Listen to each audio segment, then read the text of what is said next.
Well, ladies and gentlemen, your opening contest this evening is scheduled for one fall. Making his way to the ring first, he hails from his flat on the Thames. He is the Viceroy of pilots and one half of the WFC Tag Team Champions. Representing London Calling, he is Richie Esquire.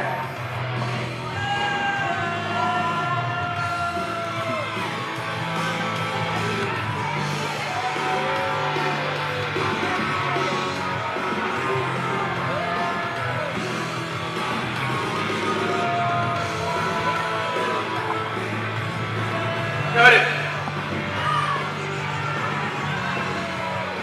Cut it. Cut the beer drink. Today is a very important day for me. My taxi partner isn't here. My manager isn't here. Everybody is letting me down. I need some answers. Better be good. Well, Richie, I was instructed to read this note to you. It is from Richard Cruze himself. Of course, I haven't read it yet, so I was told to keep it in absolute secrecy, at least with my own eyes, until you step foot in the ring. Let's see here. Dear Richie, we are beyond words over the fact that we will not be able to be there with you, not only for the match, but for your blessed birthday. We sent Dutch Hagen on a vacation, and currently we do not know where he is. Gary Poppins and I have gone on an excursion to bring him forth to the Riker Cup to defend our coveted Tag Team Championships. Please accept this humble gift of a baked confection on the anniversary of your birth. We will see you in Owasso for the Riker Cup. Cheers, Richard Cruze. I was instructed to give you this cupcake. Hold on. Okay. Shut up. Good night, you moron.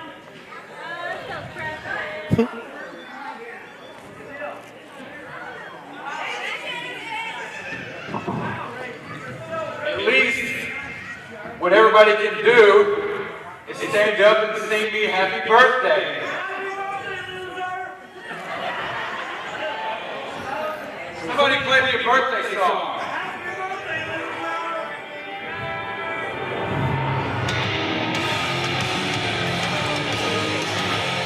And making his way to the ring now is his opponent.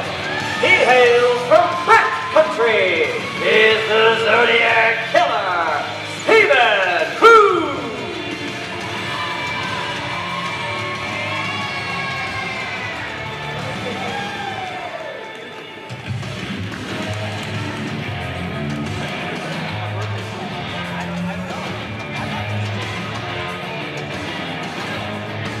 And now we shall turn our attention to the video screen to find out what you fans voted as the stipulation for this contest.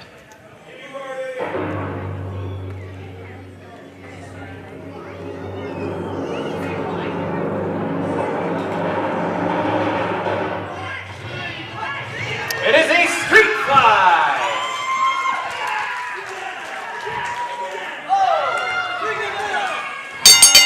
All right, ladies and gentlemen, welcome to Fandetta 2019, WFC's event where you, the fans, are in control. And we are off to a great start here as it is one half of the WFC Tag Team Champions, Richie Adams. Says who? This ain't a great taking start. on Stephen Cruze. The fans voted for a street fight. And a street fight you are going to get here, starting off with the smushing of the cupcake in the face of Mr. Adams Esquire. Yeah, that's why I don't understand why you're saying that, hey, this was a great start. That was a foul start there. Ruined the whole tea party. Well, no, it was not a tea party that was voted on. It was a street fight. That's it was the preemptive tea party. How? Never mind. Don't question me. I'm right. I'm not going to. Oh, there you go. Adams with a cookie sheet underneath the ring. Cookie sheet there. I bet you it was used to create that delicious cupcake. He's not gonna break one of these. No, okay. Well, no, he's washing the icing off. Yeah, okay.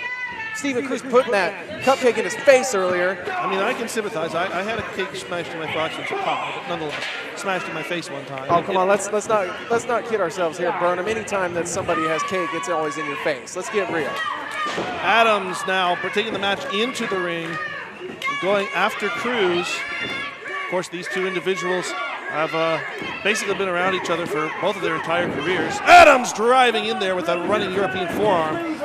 Straight from London, calling himself. And I heard Tuck Davian announce that he is now residing from his flat on the Thames. It's good to see that he... oh, wow, good forearm there by Sir Richie. Has rented the appropriate domicile. Referee down 1-2. Well, you can't always be surrounded by the peasants. You have to distance yourself from the unwanting masses. Another diving European-style forearm.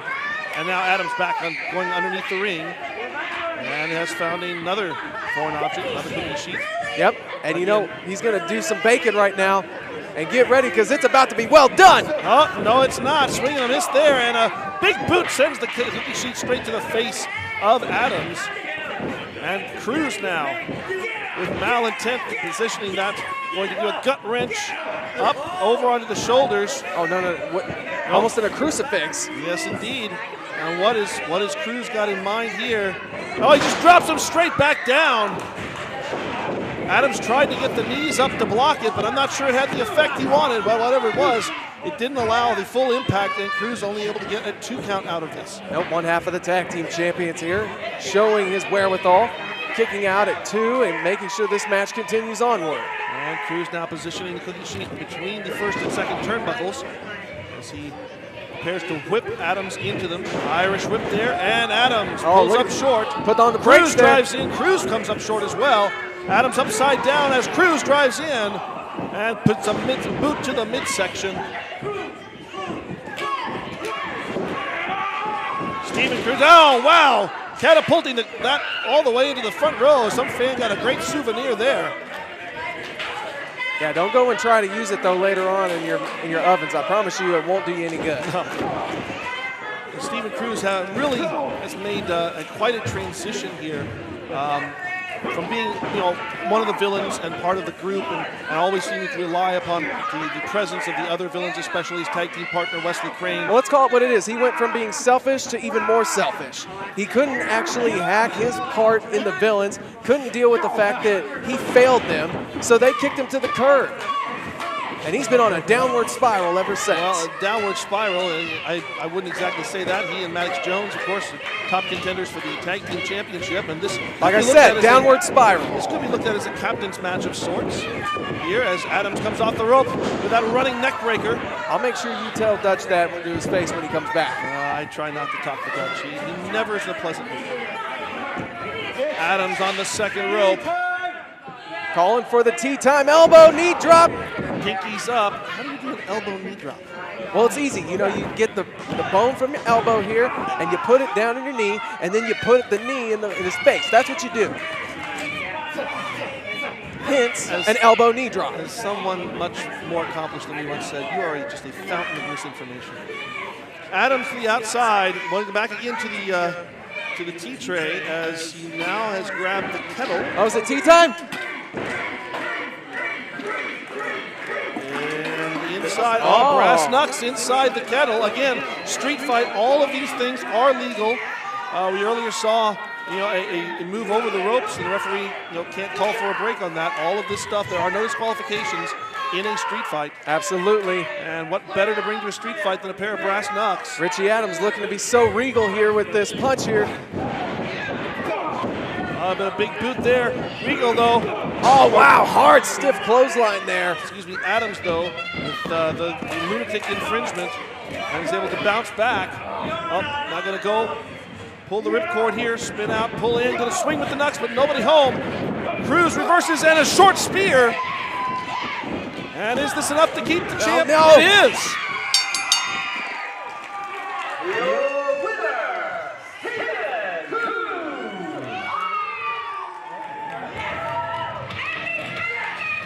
Well, that is certainly an unhappy circumstance And as Richie Adams brought up, it is so close. It's not actually his birthday as we tape this, but it's only about 4 days away. Well, how dare you say it's not somebody's birthday? Because his birthday is May 8th, all right? This is not May 8th. This is May 4th. May the 4th be with you. Well, it's half his birthday, so, 2 divided by 8 is 4. So it is his birthday. That's why he only got half of the spear from Cruze and still put him down. That's why he's half the tag team champions and only could get half the job done. Stephen Cruze victorious in our opening contest, this VIP contest here. And Tuck Davian bringing the championship belt to Adams. That belt may not be in Adams' possession too much longer. We have no way of being certain.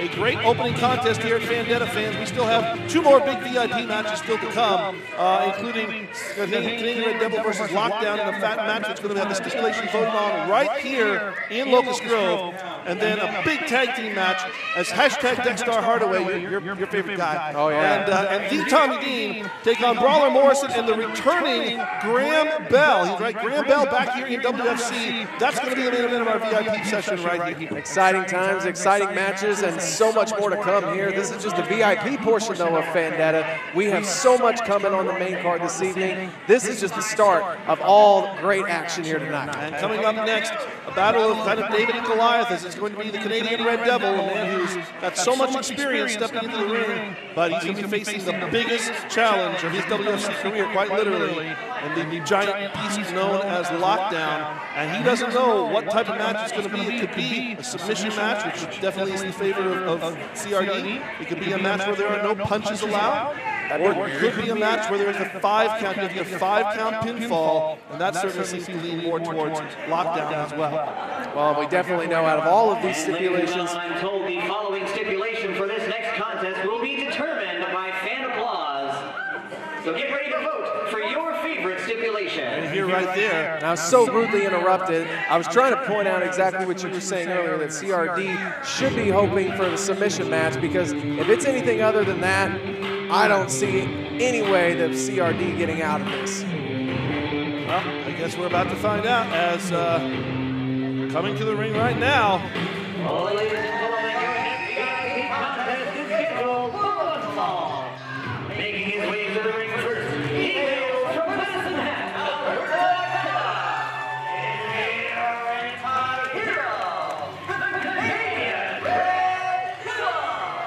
the Canadian Red Devil. 15 years as a professional wrestler. He has traveled all over, not just Oklahoma, but so many different states in the United States here. Can he really be still considered an anti-hero since he's so beloved by all these fans? I think it's an odd choice on his part too, but it's what he likes to call himself. As there are times that, admittedly, he'll do some things that are not exactly on the up and up.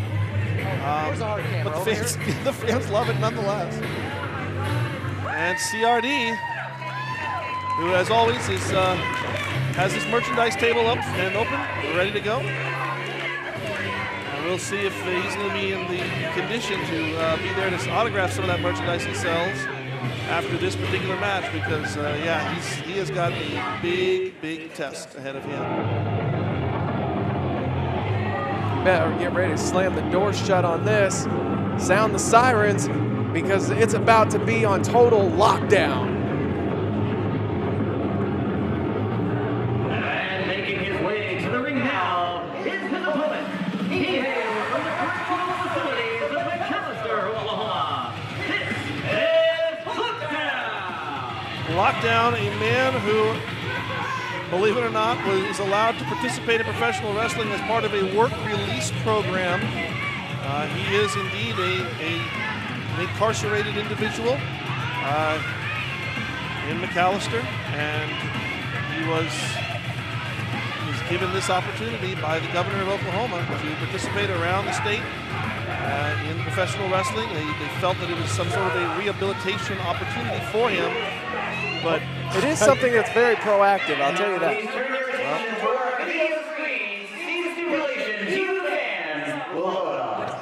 There you see him, fans. Submission match, pretty decent applause there. A little bit. And finally, he wants to see a match that can only end after a 5-count pinfall. Oh, that's almost a toss-up there. Yes. Submission match. 5-count pinfall. Oh man, it's real close. I'm gonna go with a submission match. All right, submission match. As you said, this may be the only opportunity that CRD has in here. Well, because hold on. When did Tuck Davian decide what matches should be made? It's done by fan applause, and Tuck's the one who's conducting this. It's basically he's the judge. His rule is final in this. I'm going to have to go talk to our president, and I'm going to have to talk to Stryker. I'll have to talk to Tim Rockwell, because I feel like that was biased choosing there on the part of Tuck Davian. Well, you do that right now. CRD is talking to the back of the knee of Lockdown, looking to weaken it, and of course set up for that sharpshooter that he so readily uses. But the question on my mind, and I've seen CRD compete against Lockdown before. We all saw the last time that Lockdown was here, the competition there. Is it possible for CRD truly to lock Lockdown in that sharpshooter? Can he get those legs around his and get them tied up into that sharpshooter move? I doubt it. I mean, look at the size of Lockdown. Are you going to be able to put your legs wrapped around his? Like, are you able to do anything like that? To be perfectly honest with you, I want nothing to do with Lockdown. I had a very up close and personal contact with Lockdown one time. He does have a submission move, and it is essentially him putting his hands around your head and squeezing it like a pimple. They call it a vice grip. I blacked out. I don't remember anything when he did that to me. I only have the pictures to prove that he actually had it locked on as long as he did. And I woke up in a hospital, and it was not pleasant.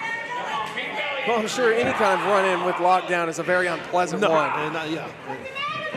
I didn't even do anything. Whatever, Burnham. Everything is your fault, so stop trying to pretend like you're innocent. CRD now continuing to work over that left leg. Lockdown firing back with a few headbutts.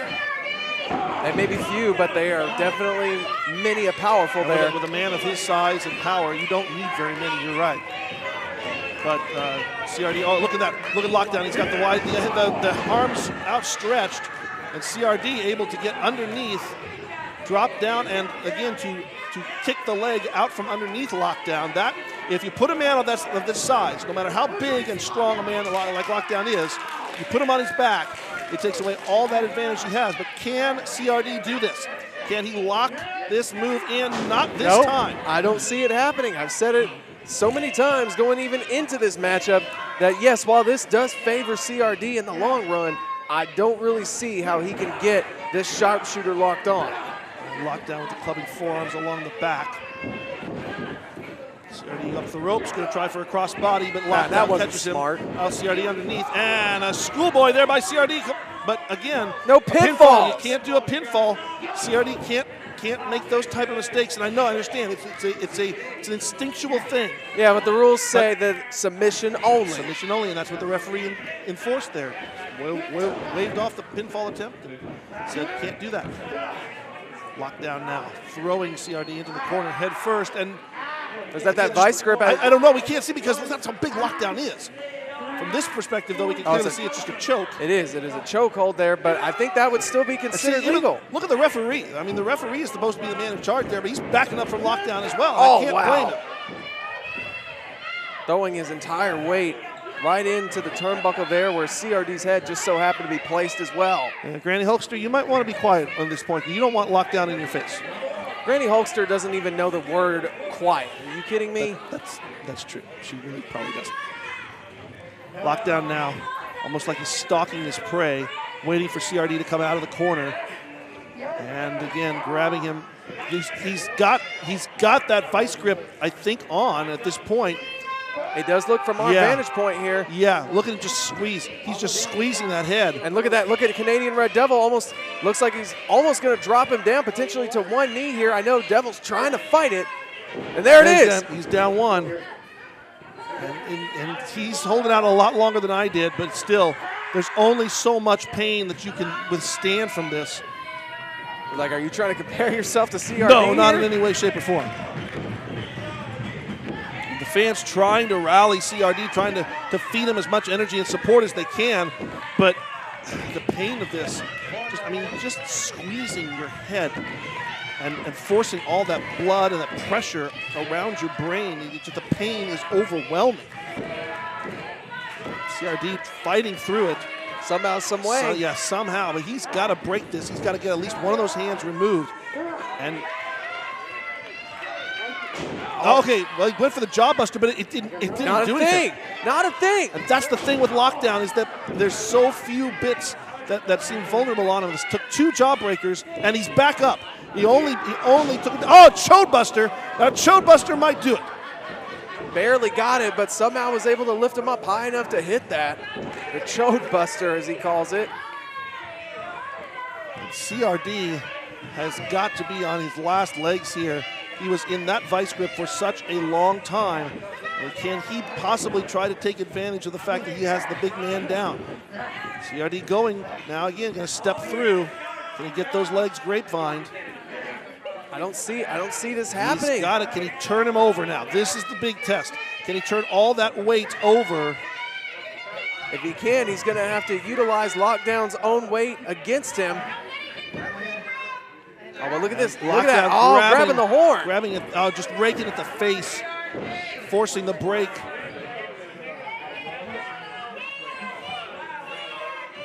Yeah, I heard somebody there just say, take his mask off. That sounds good. I bet he would submit to that.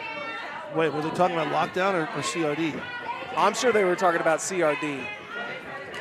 I guarantee you nobody's going to want to try to take the mask off of Lockdown. I don't know if anybody wants to see his face anyway. CRD with some well-placed elbows.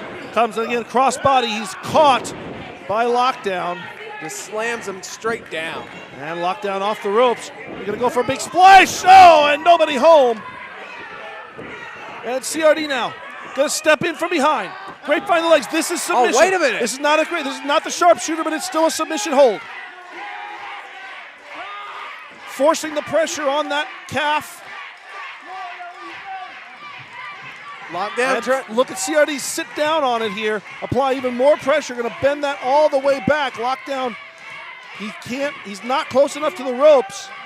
Oh, but wait a minute. He is close enough to the head, and he drives that headbutt. Oh, multiple times. Gee. The massive head of the massive Lockdown was able to come into play there, breaking that submission attempt. And now Lockdown, I think we can safely say, is in the driver's seat here. Lockdown fully recovered. CRD only now regaining his senses. And he's calling for that vice grip again. Look at that. Yeah, and this time he's going to come from behind. This is how he likes to do it. Apply much that like pressure. you, right? Well, this is how he did it to me. This is bringing back very uncomfortable memories. Oh, he hasn't locked on here, and I fear that at this point it may just be a matter of time. Can CRD find a way? Can he get to the ropes? Can he do anything at this point? He has been in this vice grip before, and now. Oh, it's a familiar scene, I'm sure. But look at how much quicker he weakened this time down. Still got one leg. Burnham, do you remember any of these from your experiences? I remember him locking on, grasping me, and it was just a matter of seconds that everything went black. And look at this. CRD trying to reach that bottom rope. But there's just, he got it. Wow. He got it somehow. Somehow this match is still going. And Lockdown now turning his attention to the referee, which he does not want to do, and that allows CRD to come from behind with a chop block on that already weakened knee. Oh, and CRD here we go going to go again, this time a single leg Boston Crab. Straight from Calgary itself. It's the Canadian Crab. And look at him twist it, and Lockdown taps out. Your winner, via submission, the Canadian Red Devil. I think, it's an overused term, but I'm going to use it here for sure. This was a hard-fought victory for CRD. He walked in with, as we agreed, pretty much the only stiff that was going to potentially favor him. But even then, it was not an easy victory for him, as he was considerably weakened twice in the course of that vice grip, and finally was able to pull out the victory, locking in the single-leg Boston Crab after having to work over that knee for such a long time and forcing the submission. Somehow, some way, CRD was able to pull it out, but just barely escaping with the victory here, and that stipulation was really the only thing that benefited CRD in that contest. But even then, it came this close to being over with that vice grip. Absolutely.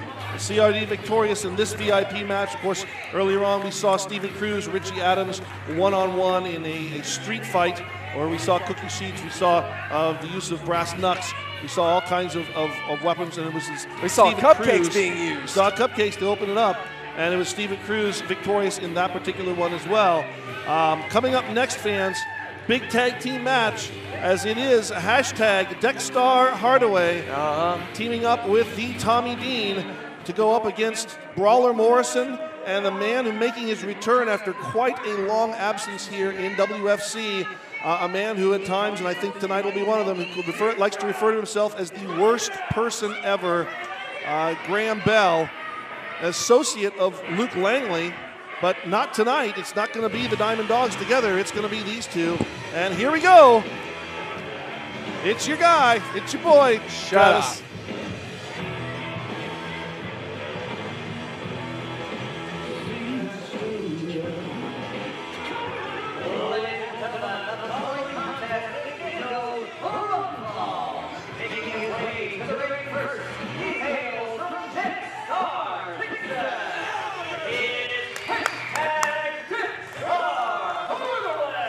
How you gonna hate somebody from Texas, Travis? You know? Easy. He's not from Texas. He's a transplanted Okie. Well, Dexter Hardaway made his return last month, facing Aaron Anders, who we will see in our main event of our main show, taking on Luke Langley in a match that again will have a stipulation voted upon, and I will go more into that later on, as I believe there are a couple of stipulations in that particular match. But this match also an online voting that will be revealed. And Dexter was a last-minute substitution. Originally it was supposed to be Gemini, but Gemini, for whatever reasons, and I'm not really privy to them, unable to fulfill the booking. Oh, look, yeah, you can hold his jacket. Oh, how nice of you. I need to hold a damn thing. It's not my job. Yeah, we all got to start in this business somehow, kid. I bet I just stick to doing my job and he don't need to worry about me. All right, and here comes Dexter's tag team partner. A young man that I have...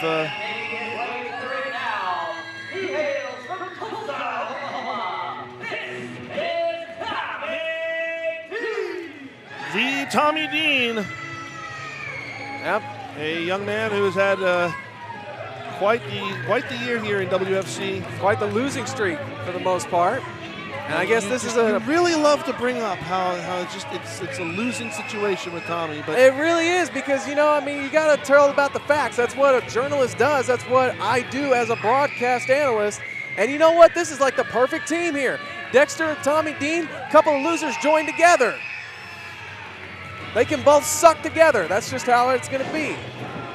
I feel certain that it was last month that Tommy Dean's team was victorious in his tag team match against Brawler Morrison and Colt Killbane, because Killbane walked away. But it still counted as a victory, so I don't see how you can call him a loser. Speaking of Brawler Morrison,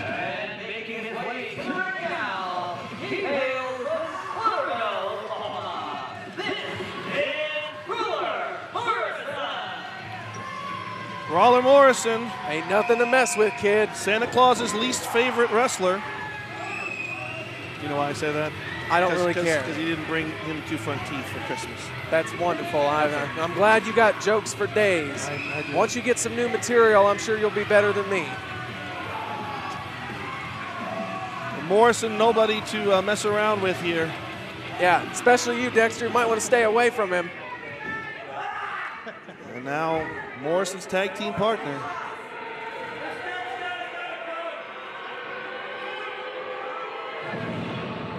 Heard Dexter say that this man's got a gun. That's not a gun, ladies and gentlemen. That is a cannon. Straight from Black Diamond Industries.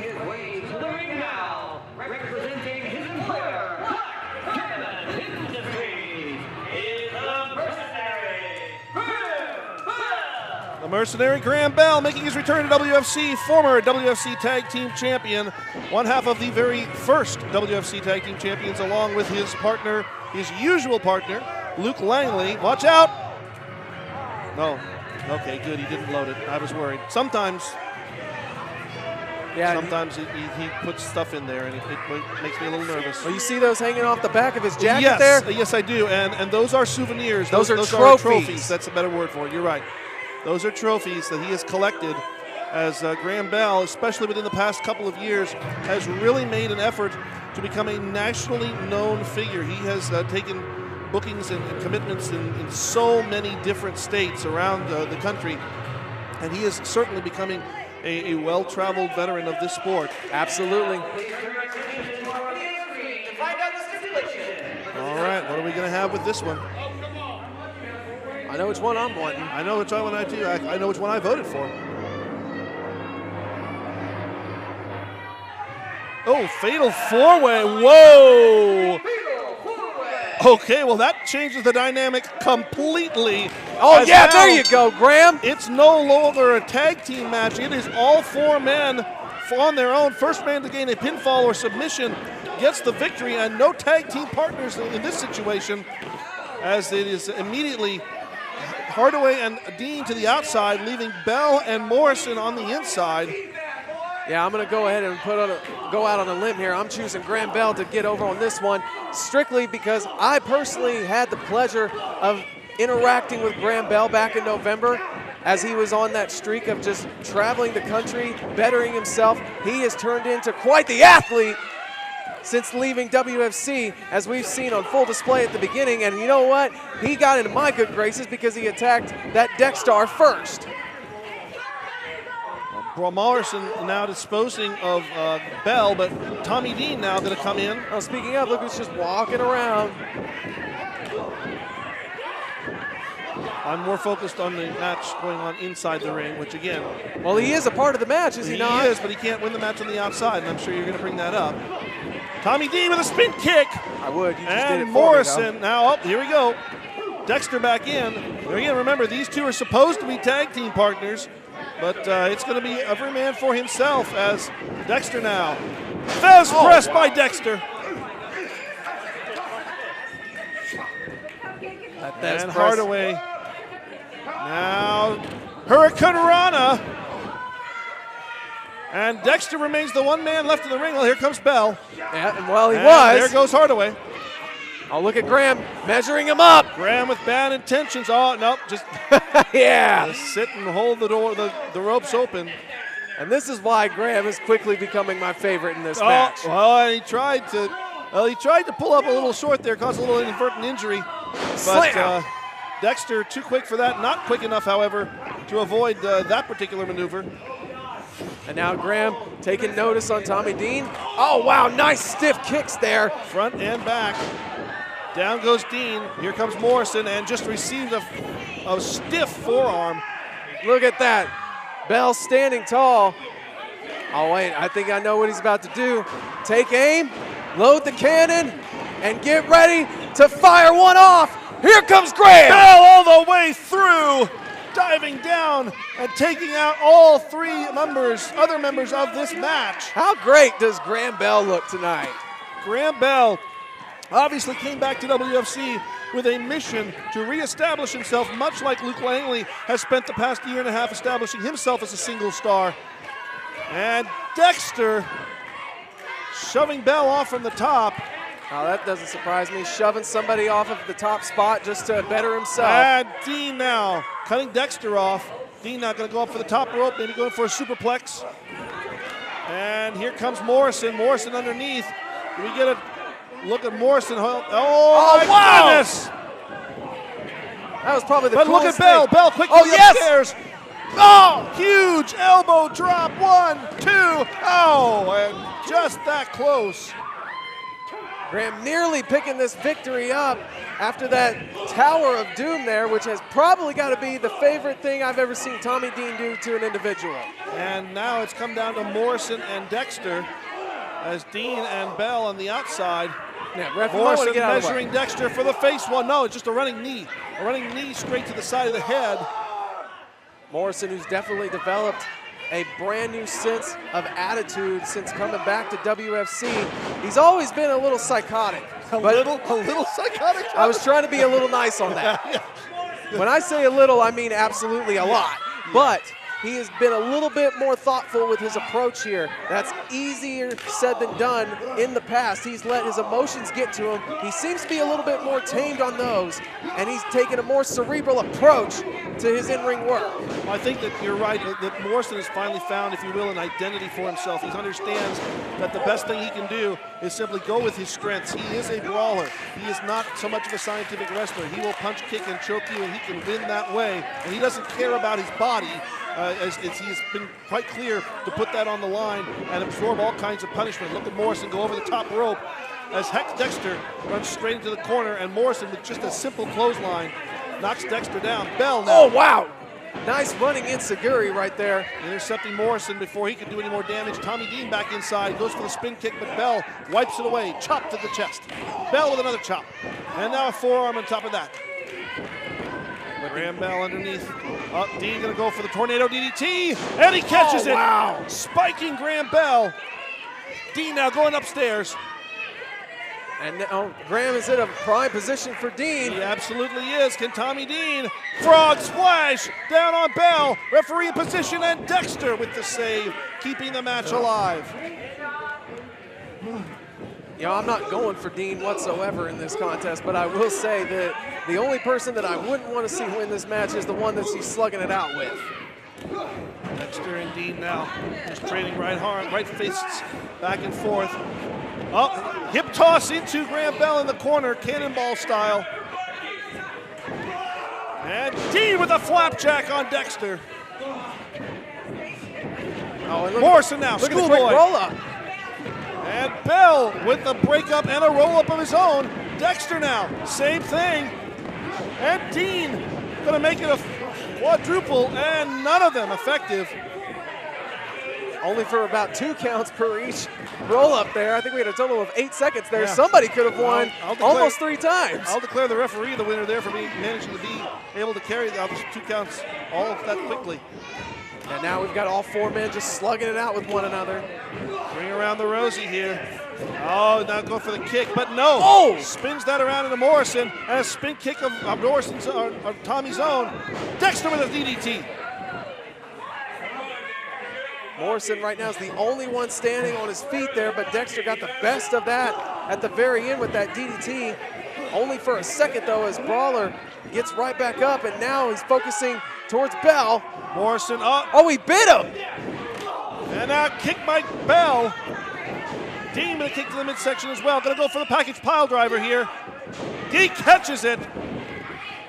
But Bell rolling to the outside. He can't win on the outside, though. Morrison again with that swinging clothesline. And Dexter from behind. Gonna turn around. Gonna go for Kamikaze. No, wait a minute, no. And no, Dexter. No! He got it!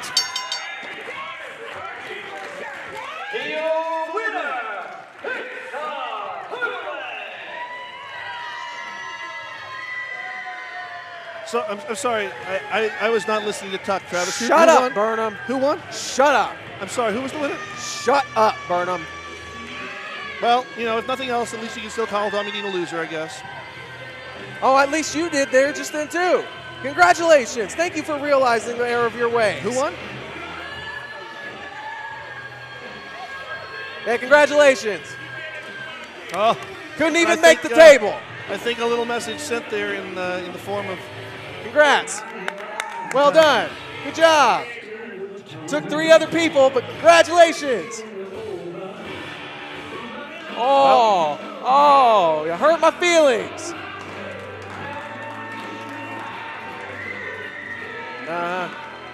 Well, there was your winner. Your winner, ladies and gentlemen, Dexter Hardaway. He seems to have forgotten Dexter's name, but I'll That's say still how he is. Hashtag DexStar Hardaway. Okay, fans, Well, that brings us to the end of our VIP session here. 3 amazing matches and 3 great winners here. We still have plenty of action in our main show, so if you have not managed to make it here to Locust Grove, you still got time. Come on in. We've still got a huge show still to come. We've got about 6 or 7 matches still in the main show, and we are going to be back with that main show after this break.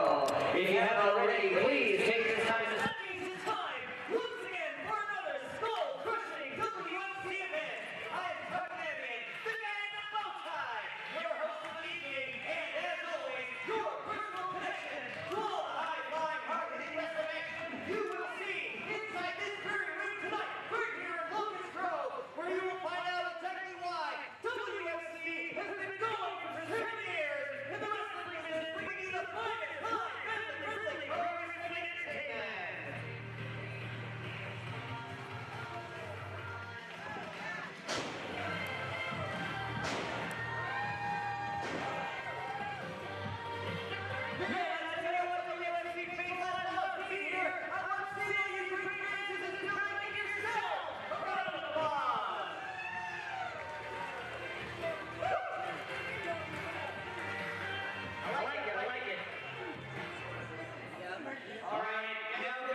children fight against childhood cancer, helping adults fight against cancer, helping the ones that are in need.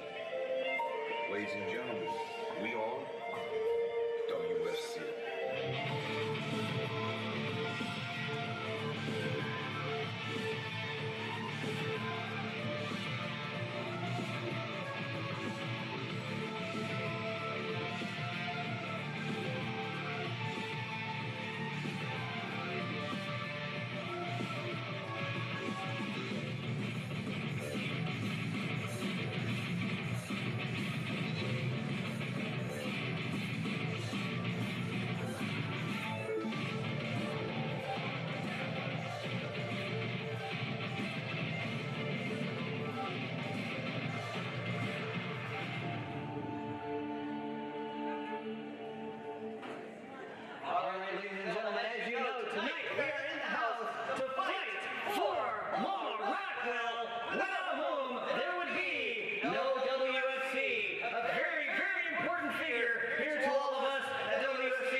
All right, and remember,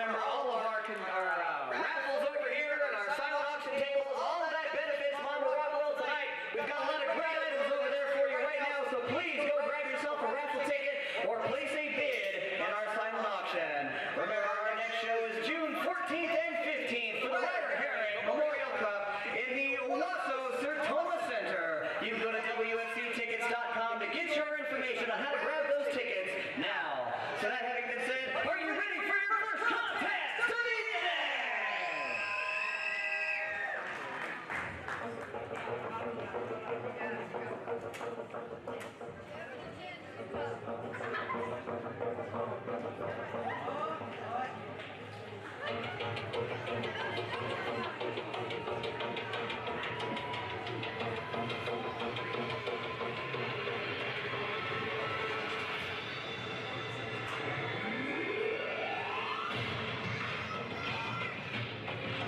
Well, ladies and gentlemen, your opening contest this evening is scheduled for one fall.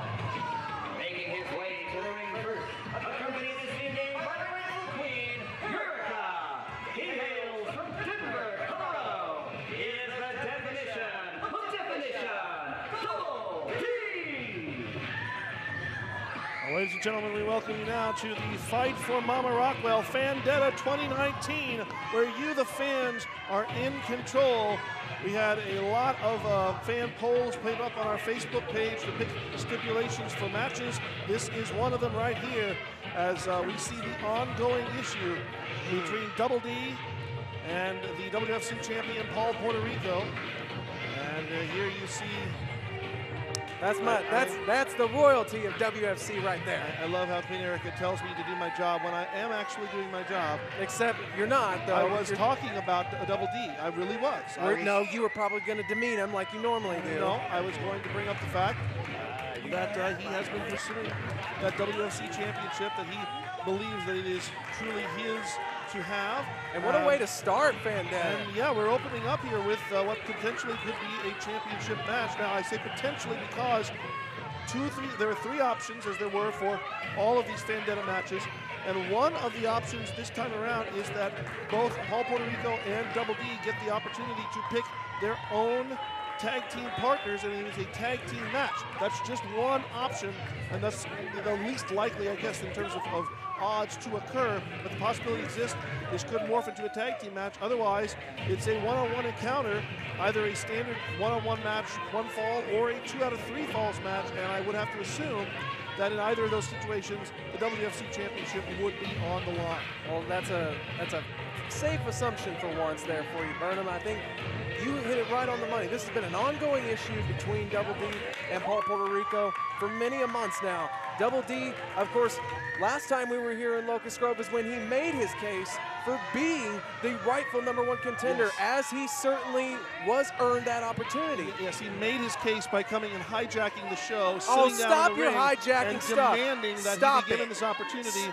forcing Stryker to come out and give this to him. And put his job in jeopardy nonetheless. Right. And that was unprofessional on the part of Stryker. Thank God he's not the one who's making full decisions anymore.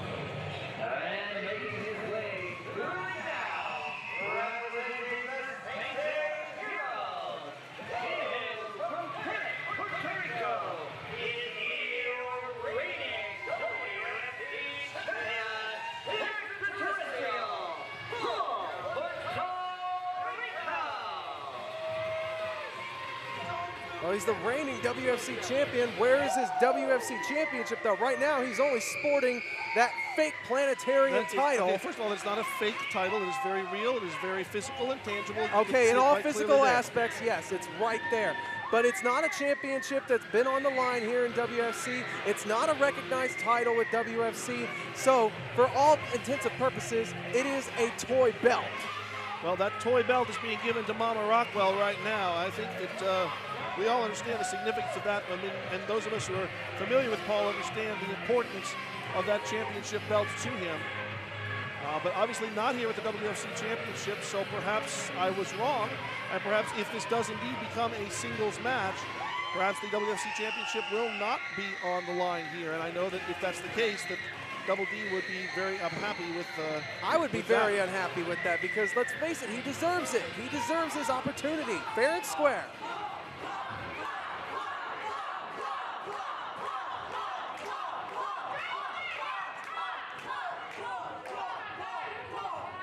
How dare all of you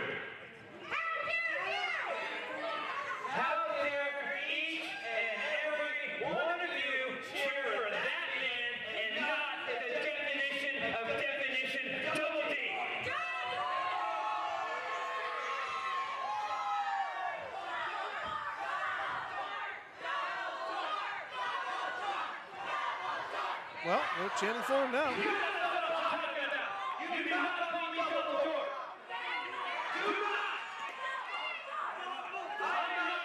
He's not. Yeah. He's abtastic. What you should all be doing is showing me respect.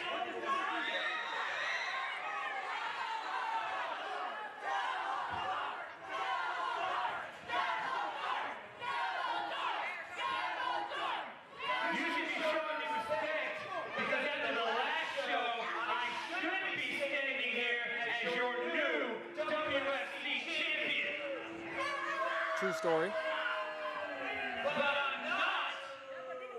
And you bet that is through no fault of my own. It's because I got thrown in some BS triple threat match, and then this one right here.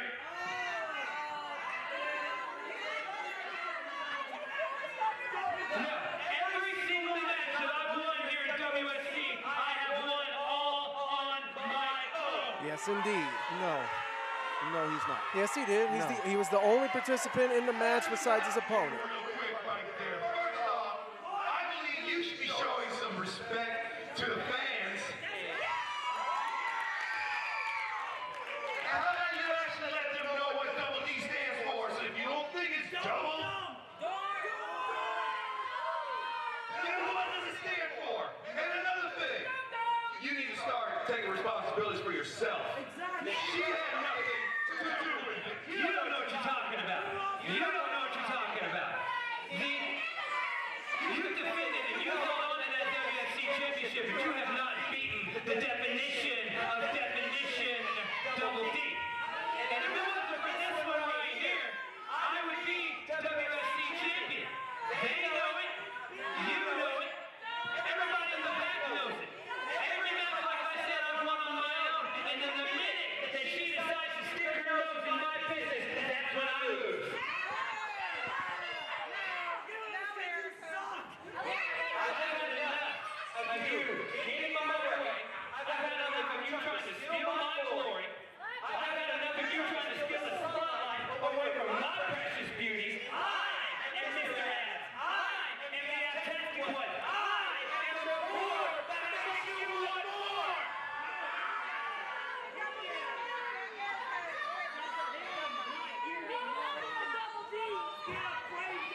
I am going to be WFC champion. You can bet your $1.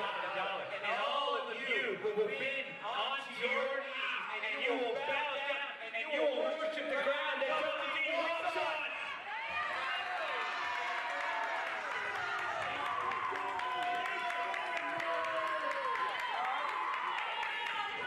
Let's find out. What did they vote for? Well, let's answer that question. What is the result going to be? Because we all know who has the muscles out, you would definitely ain't Double D.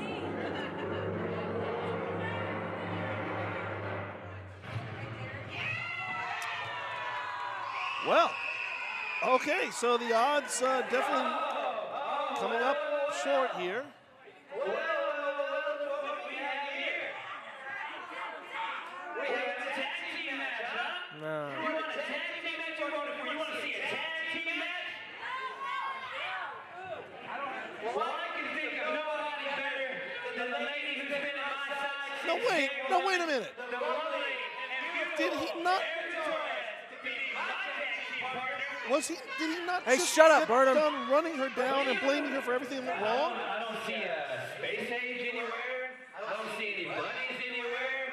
So it looks to me like you're all on your own and you don't have no friends tonight, do you? So it looks like we're going to have more of a handicap match. How about that? Sounds good to me. Well, we can't. You're right. Those messages here with me. I am here by myself. But I have a pretty good idea of what I can do. Skylar's nice. Why don't we show them?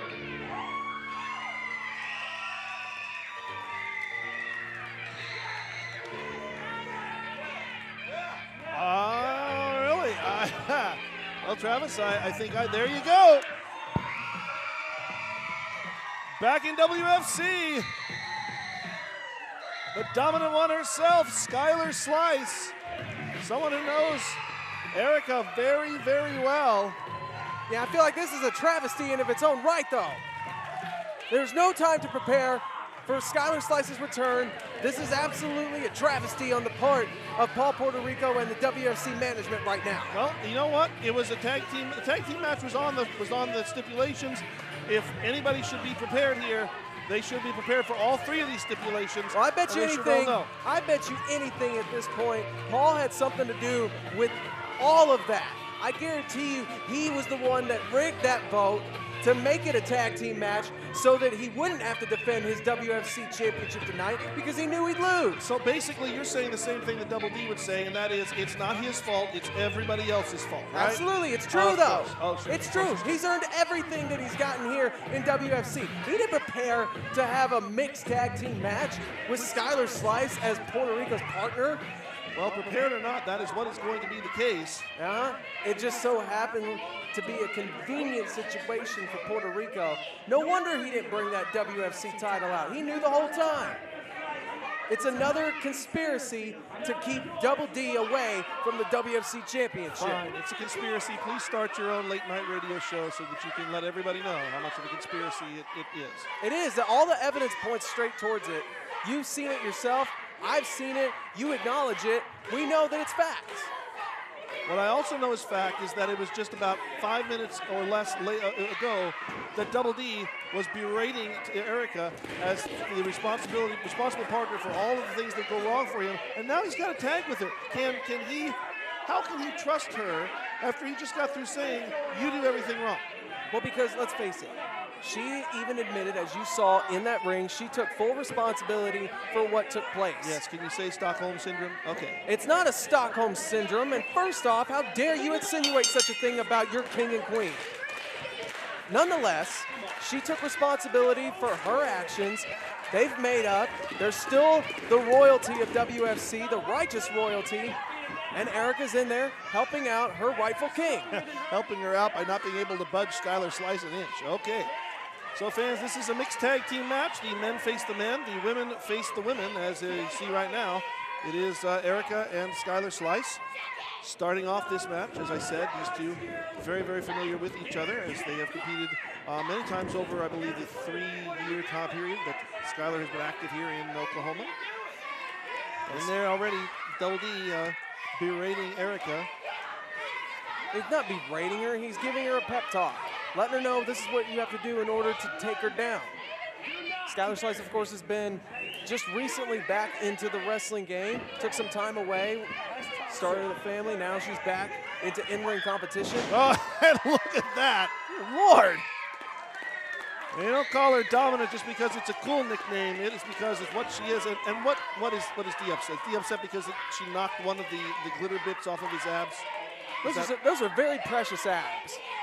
Those are abs that you wish you had. Well, matter of fact, you just wish you had somebody that was as loyal as Queen Erica is to her king. Well, let's see Double D get in there and do any better as the tag is made. Well, it's a mixed tag team match. He's not going to face Skylar. Well, I don't see Skylar really, backing down from here. Now she is going to have to get out of this match. At least, I'm assuming it's mixed. Referee is telling her that they need to switch, that it's now Puertorico is officially the legal man. Puertorico's not the official man until he actually gets in the ring. It looks like we're going to. Are we going to have a tie-up here? Are we going to have a? No, you see, because Double D is a man of chivalry. He's not going to put his hands on a woman.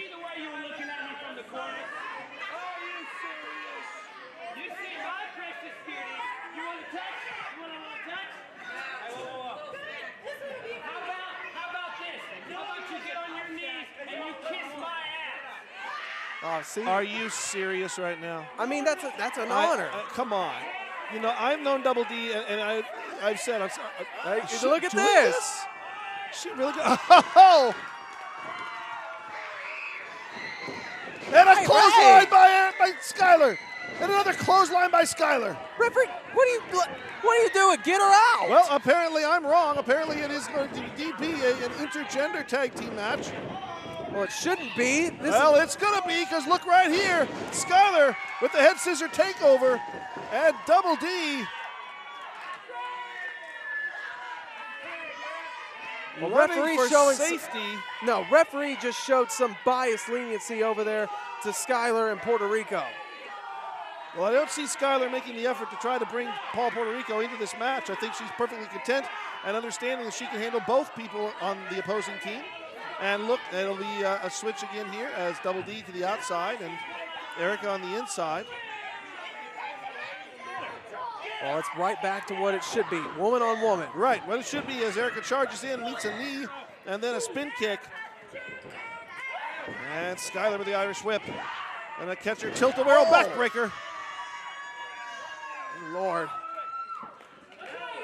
Skylar, we said, returning to active competition not too long ago, but I gotta give Devil their due is that Skylar doesn't look like she's missed even a slight beat. No, not at all. And she's had some matches here and there. We've seen a couple of them here in WFC. There's been a few more here and there around the state, but she's not exactly regularly active. Yeah, come on, Paul, man up. Get in there.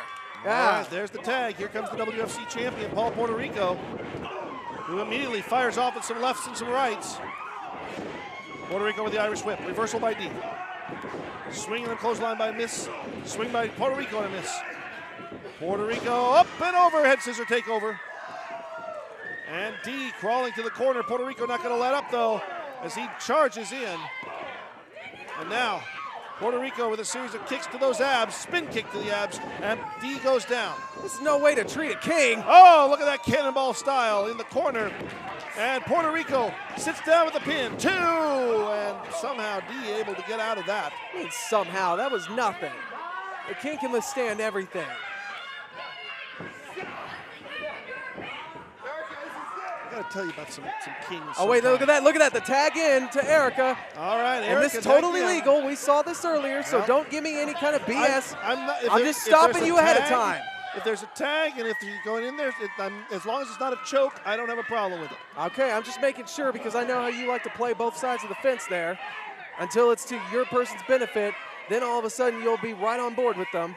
Puertorico, he's going to want to swing for the fences here. He's not trying to play it all. And Puertorico grabbing Erica by the hair. Yeah, we see how much of a man he is. Tags in Skylar, who's... Get away, Erica, it's okay. Just keep going. Well, no, just no.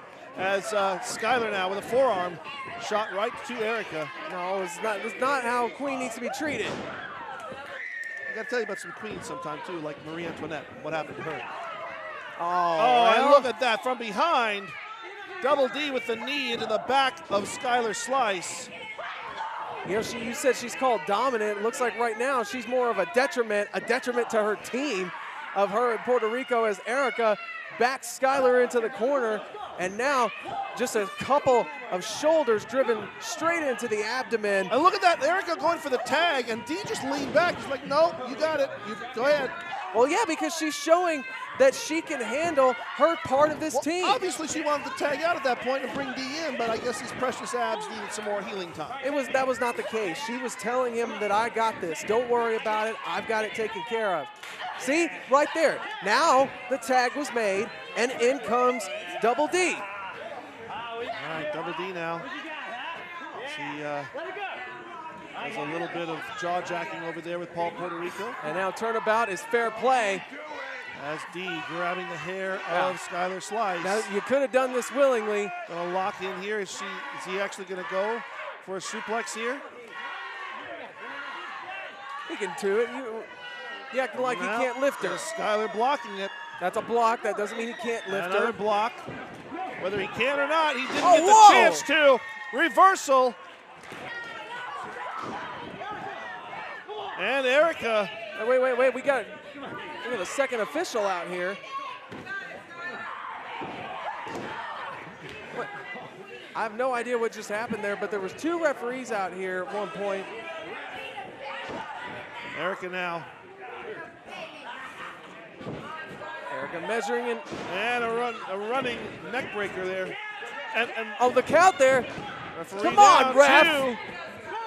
Referee, what are you doing? You were out of place there. You just cost the team the matchup right there. What's the matter with you?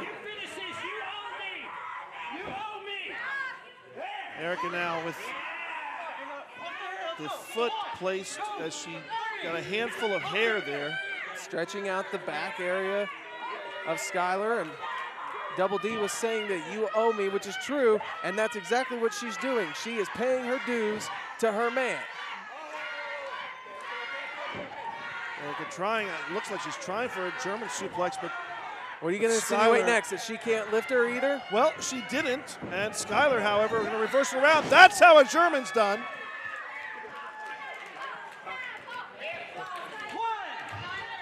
Erica, get over there. Get D in this matchup. It's time for you to get on out of there before you make another mistake and cost this team the win. See, okay, and so now we're back to the issue of mistakes. See, again, how can she trust her?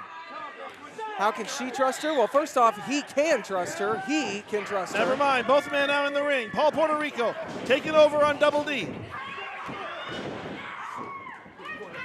Puertorico now forcing D back into the corner. It's not looking good for D, though, right now. Body slam in the middle, hooks both legs. There you and go. Erica in from behind to break up the count. And yeah, just put the boots to him. And now Erica checking on her man.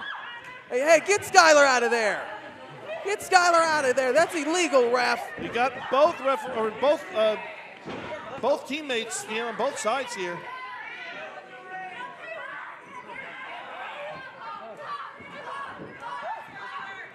Oh yeah, what are you gonna do? Paul hey! super kick to Erica, but D, schoolboys. That's it. He got it.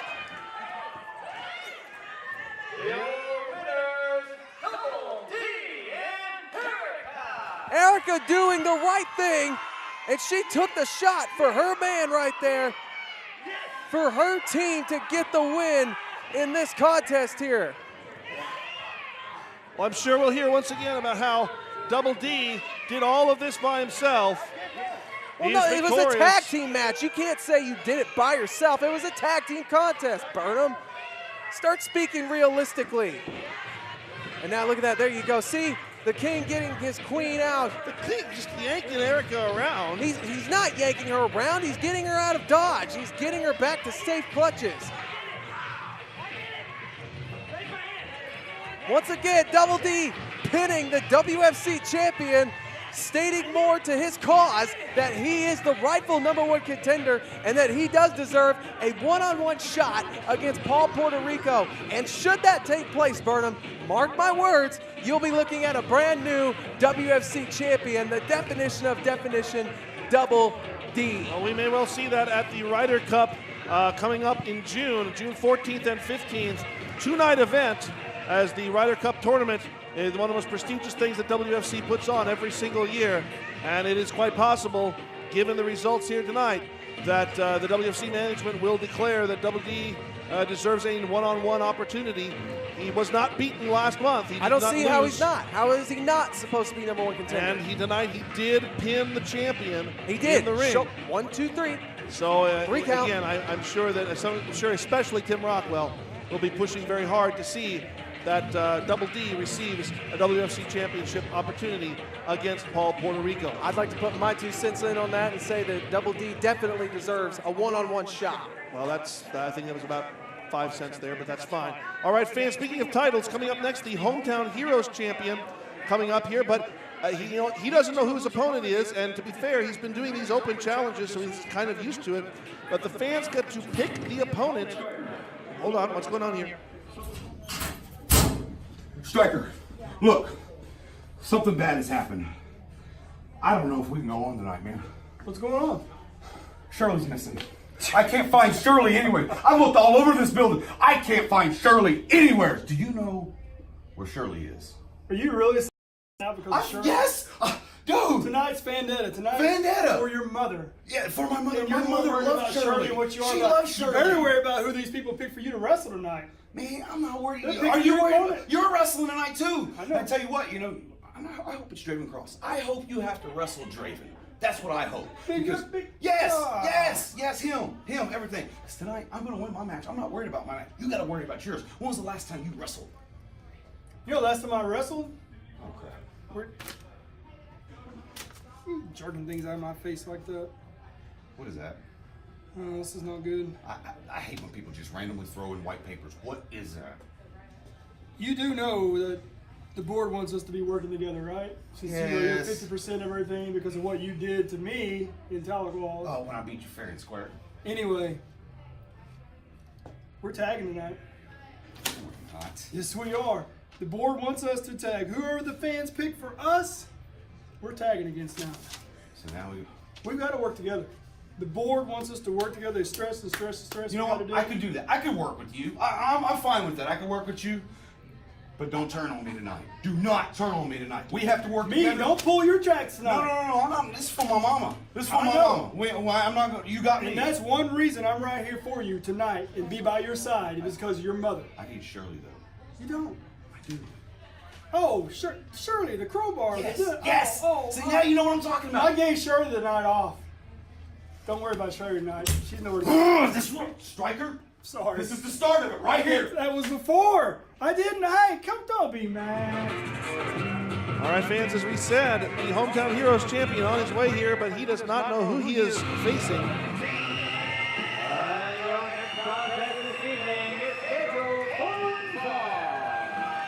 Making his way to the ring first, he hails from Puertorico, Oklahoma, in the orange WFC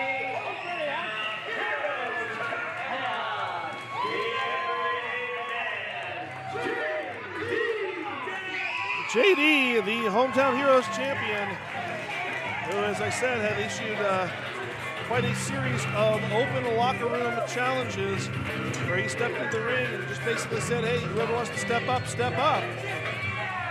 But tonight, it's not going to be a first-come, first-served situation. It's going to be who the fans decided in an online poll who gets an opportunity for that Hometown Heroes championship. And now please turn your attention to the video screen to see his opponent. There you see the three potential opponents, Colt, Killbane, Brawler Morrison, and Lockdown. Who's going to come out? Oh, yeah. It's Colt, Killbane. Well, an interesting choice here by the fans, and a sort of a fortuitous one on the part of Killbane. Because honestly, he's of course the only wrestler who did not participate in of the three. And making his way to the ring now is his opponent. He hails from Tulsa, Oklahoma. Is the Murder Man, Killbane. Well, Killbane, the Murder Man, as he likes to refer to himself now, and as I was saying, he's the only one of the three of the proposed opponents for JD who did not participate in a VIP match, so he is fresh. He is completely 100% walking into this match, and that means that JD cannot count on any type of weakness, cannot count on any type of wear down, as he could have potentially on the part of Morrison or on Lockdown. Well, this is definitely one of the biggest times in Killbane's career. He's been on somewhat of a resurgence here.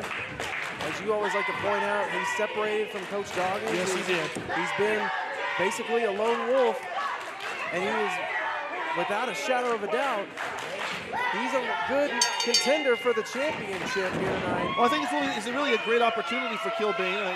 He is not really, even, and I'll be completely unbiased. Even when he and Lance Osborne were tagging as Delta Theta, and they had Coach Doggins guiding their career, there were not very many tag team title opportunities for the team. And when the breakaway came, I thought that perhaps this would be, a real strong surge up for Killbane, because he has a lot of talent inside of him. But Coach Doggins was not able to make that happen. I'll just phrase it that way. Of course you will. Killbane now has been chosen by the fans to receive this championship opportunity, and this is something he really needs to capitalize on, because these championship opportunities don't seem to come his way very easily. Well, championship opportunities as a whole come few and far between as is, so you got to make the most of them when they come your way. And Killbane, who has been on, like we said at the beginning, a resurgence for his career, definitely is looking to do that here. And props to JD, who has literally taken on all challengers every single month, has defended that title at every single event this year. as Killbane brought back in the hard way. There is nobody in WFC that I think who epitomizes the ideology of a fighting champion the way that JD has. He really wants to make that championship mean what it used to mean when it was the top championship here in WFC. And he wants to show everyone, I can take everybody on. I will take everybody on. I don't care who it is. And right here, it's Colt Killbane, who he has backed into a corner. Big forearm and an uppercut there. And another chop across the chest. As Killbane not really coming out of the chute here as quickly perhaps as he was hoping to. Well, the match just basically got underway, Durden. It's not like it's been going on forever and a day. Oh, a senton there by JD, who certainly feels in control of this match as he hooks the leg.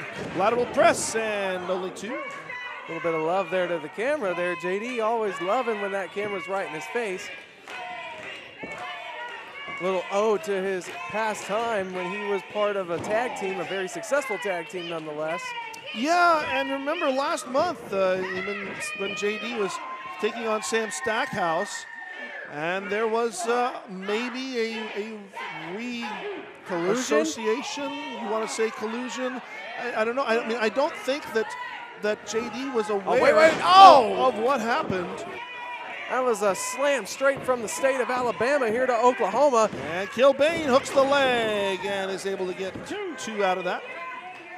As you were saying, Burnham. As I was saying that there seems to have been, at least on Alex Royal's part, and perhaps an attempt to put the band back together. We know that with the upcoming OKX show that STF has promised to work together, but they've not been on the same page in that intervening time. They've never worked together in that intervening time. No, it's been about, what, two years now? Approximately, yeah. It was the show in Bristow, Oklahoma. And who can ever forget that? The chair shot that ended the most successful tag team in WFC history. A spine on the Pine Buster. Killbane again for the cover, but only a 2 count. And it was at that show that we saw the implosion of STF.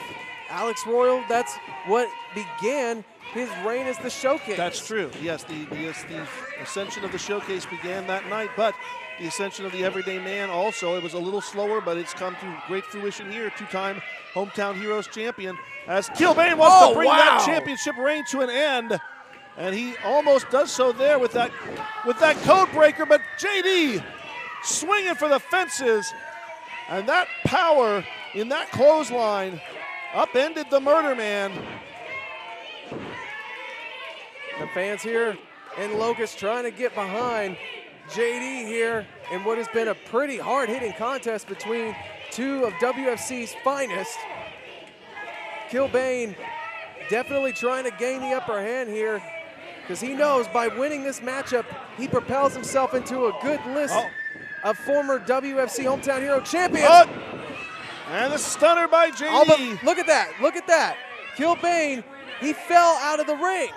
JD would normally follow up with a cover here, but JD, unfortunately for him, has Killbane on the outside now. Yeah, and I gotta wonder whether that was an intentional move on Killbane's part or just fortuitous. One way or the other, though, he is able to take advantage of it as he drops JD across the top, or the middle rope, rather. And now, wait a minute. JD down, or Colt Killbane down, and almost colliding with the referee. And a low blow shot. And look at the roll up here. Rolls up. And he got it. He did it.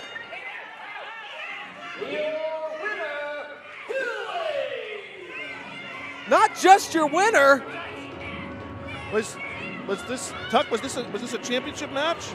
This was not a championship match. This was non-title. I could have sworn, but it certainly propels Colt Killbane up into the number 1 contendership. He just pinned the Hometown Heroes champion. Much to the same sentiment as Double D did in our first contest, picking up a win and pinning the WFC champion. We just saw Killbane just pin JD. You're right, and you're right in that connection there. We've now seen both the heavyweight and Hometown Heroes champions pinned by opponents here in non-title situations. Of course, Double D in the course of a tag team match with Erica against Paul Puertorico and Skylar Slice. And that ended up with Double D pinning the WFC champion's shoulders to the mat in order to gain the win there. And here, in a one-on-one match with the fans picking the opponent, it was Killbane. Hold on.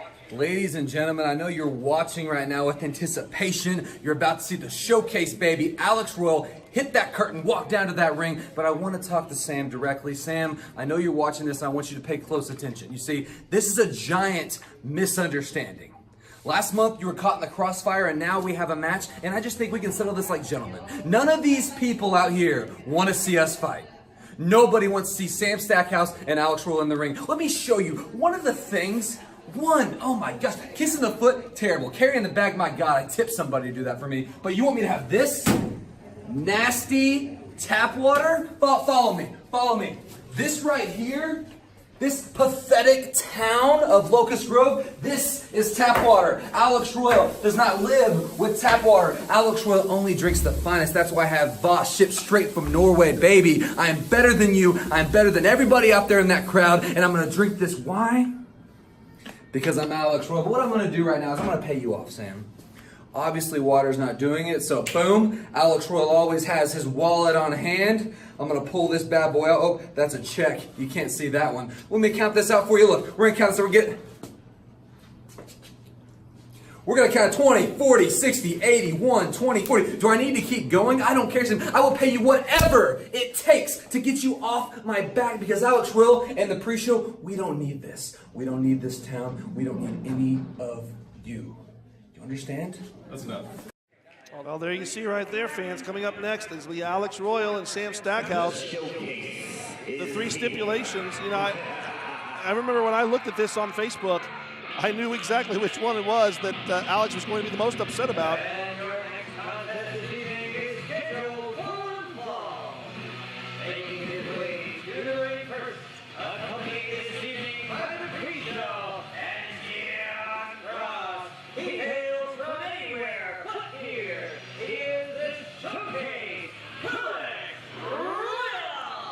Alex Royal making his way to the squared circle, always accompanied by WFC legend John Cross, and the pre-showcase, I should say. No, it's the pre-show. That's what he likes. I don't understand why. No, it says on the back of his vest, pre-showcase. I know it says pre-showcase, but I generally have heard pre-show. Anyway, yes. However you want to put it, it's the pre-show. Whether it's case or show, it doesn't matter. It is part of the ensemble, the entourage of Alex Royal, who only does the finer things in life, whereas his opponent pretty much is everything like JD is, simple. Everything is simple to this man. Well, that may include victory here. Who knows?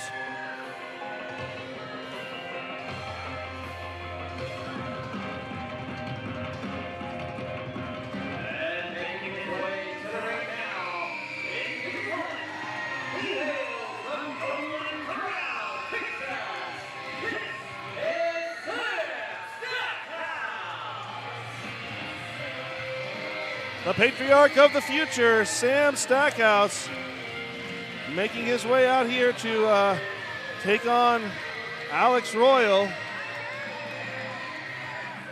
And there is certainly leftover issues from last month. Alex Royal, you heard in the backstage vignette there, as he said it was all a misunderstanding last month. Well, that's still very questionable. But at least Sam Stackhouse is coming out here to get some retribution and doing it so on his own. His sometime tag team partner and the BFF, Drake Gallows, not here tonight. Well, let's get things straight. That's not his BFF anymore. They are no longer a tag team here in WFC. That's why I said sometime, because they're not sometimes. Drake Gallows came to Sam to check on Sam last month at the end of the show. Did you not see that? I mean, it was after the show, so no. I went home back to my luxurious hotel room. Of course I didn't see it. All right.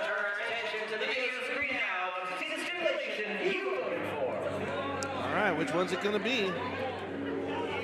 I know which one that I had to vote for.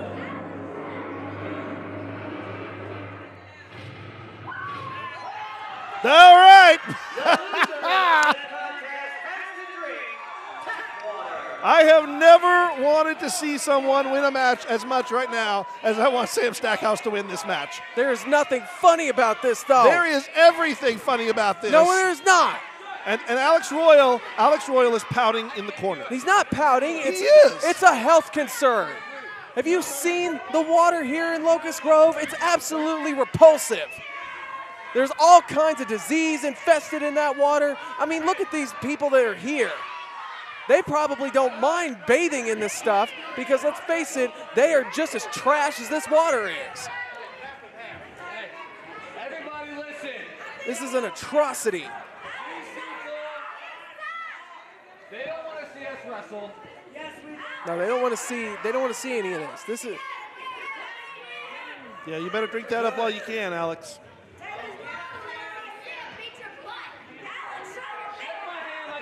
Yeah, shake his hand. That's it. Call it a day. Shake the hand. Bygones be bygones, and we're done. All right. Well, handshake by Sam and black hole. Oh, no, not quite. no. Not quite. No. Alex getting away. Hey, where's that? Look at that. Oh yeah, get another swig of that. No. John Cross is bringing the appropriate I water. know, that's what I was saying. Get another swig of the Voss water, the rapidly depleting source of Voss water. It's not How much is in that bottle? Well, there's nothing depleting necessarily about that bottle. He's got plenty of Voss on tap for himself. On tap? On tap, you say? Well, on tap? He's going to be able to drink some tap water here. He's not. Oh, and look at he that. just spit in Chelsea's face. That's Chelsea Stackhouse. That's Sam's wife. Well, you're going to make him compete in this ridiculous matchup with a stupid stipulation. She has nothing to do with this. She is not a competitor here in WFC. She's not a manager. She's not anybody. Okay? You're right. She's nobody. She's here to support her husband, and she just got spit on by Alex Royal. Well, she shouldn't be here if she's nobody. Oh, and Sam dragging not just Alex, but John Cross in here. Come on, pre-show. Get. Yeah, for real. You left Royal behind. And look at Alex Royal beg off as he has an enraged Sam Stackhouse here. Sam blocking the right hand. Gonna bring him in, side headlock. And the look on Sam's face pretty much says it all. Right now he is mad, bad, and dangerous to know. As Sam, with a sheer force, throws Alex Royal. That wasn't an Irish whip, that was just a throw by the back of the neck. And a shoulder tackle puts Royal to the outside. That's okay. John over here is fanning off the showcase.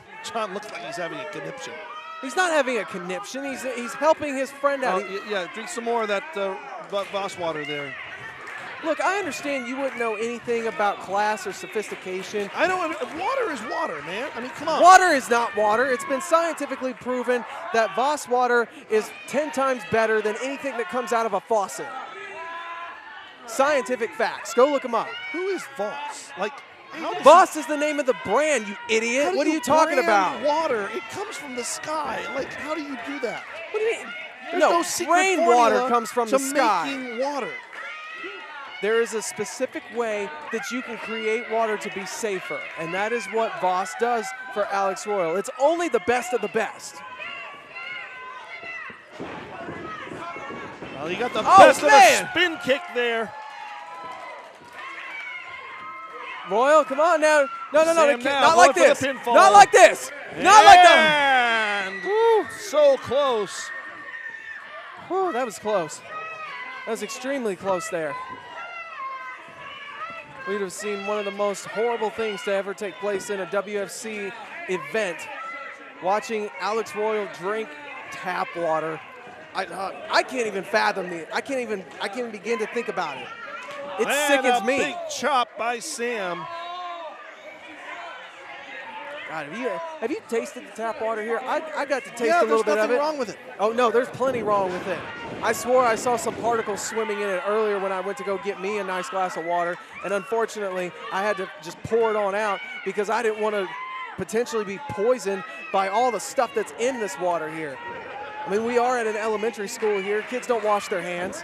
I bet they recycle Oh, their and water. another near collision there by Royal as Sam comes in. Super kick by Royal. Right on the money. And Sam down to one knee. And Super again. kick again. Sam on his back. Royal down with the pin. 1, 2, in this thing. And no, not just a kick out, but a kick out with authority. It was 3. Referee wasn't down fast That enough. was not 3, that was only 2. And now Royal, what's he trying to do here? Rolling Sam over on his stomach. He can't pin him that way. But he can put the boots to him, which is what he was doing.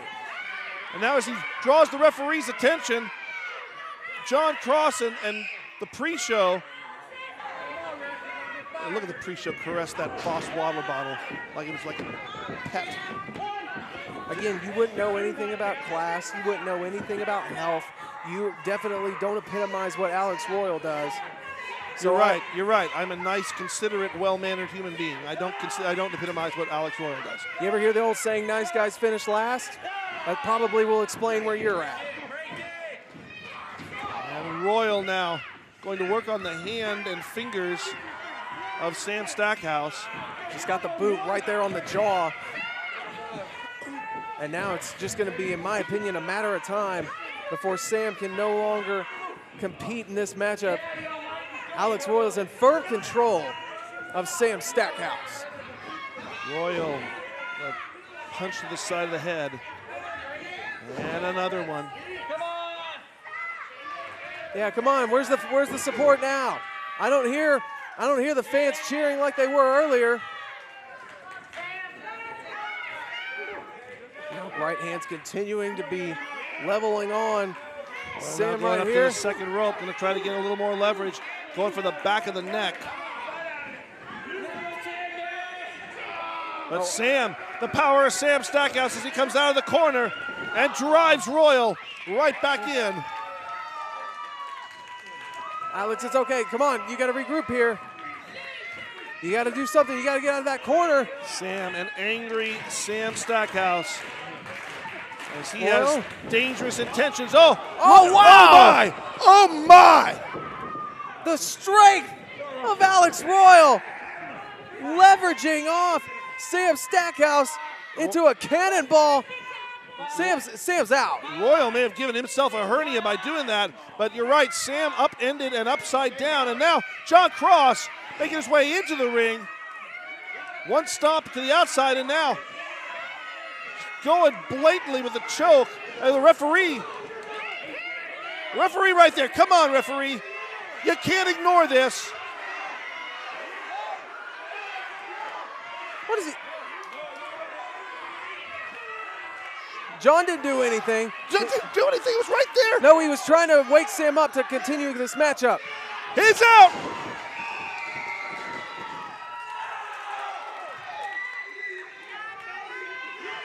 He got both of them. No! They're both gone.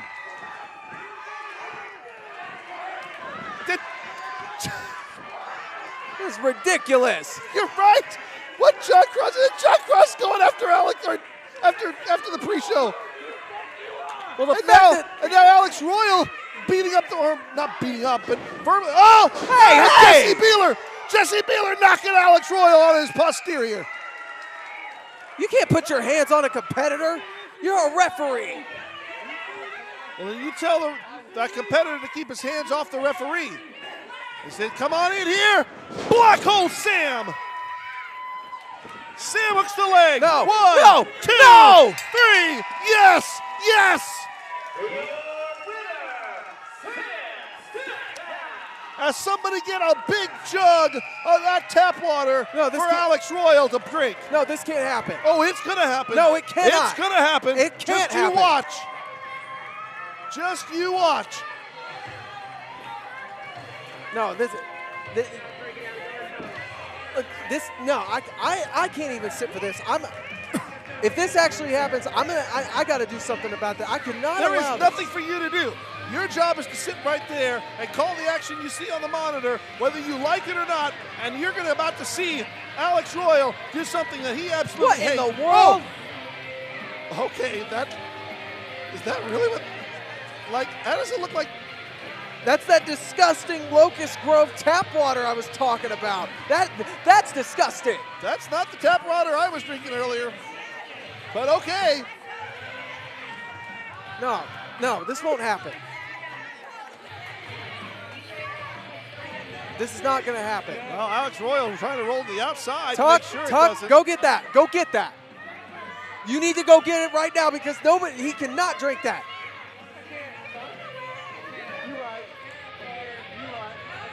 And Chelsea, Hey, Chelsea from what the behind. heck? Well, you gonna spit on her. I guess she's gonna interject herself into the affairs here. The match is over. And Sam.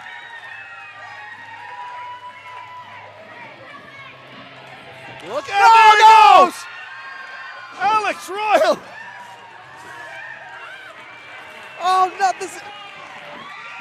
somebody go and check on him. Somebody get a bucket because I'm pretty sure Royal's gonna puke here in just a moment. I'm gonna puke. That was hideous.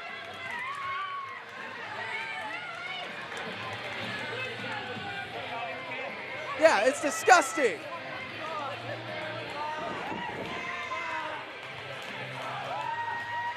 Well, welcome to the rest of the real world here, Alex. That's what we all do. Oh, and John. Okay, John, you gotta get a bucket for him. I can smell that from here. Do you smell that?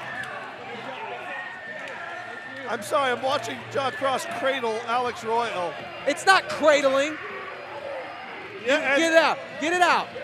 Get that Voss water to him. Get it to him. There you go. Good. He's going to need more than that. He's going to have to go through about a 6-pack of that Voss water to wash the taste of that tap water out. Well, he's definitely got it at home. He's good.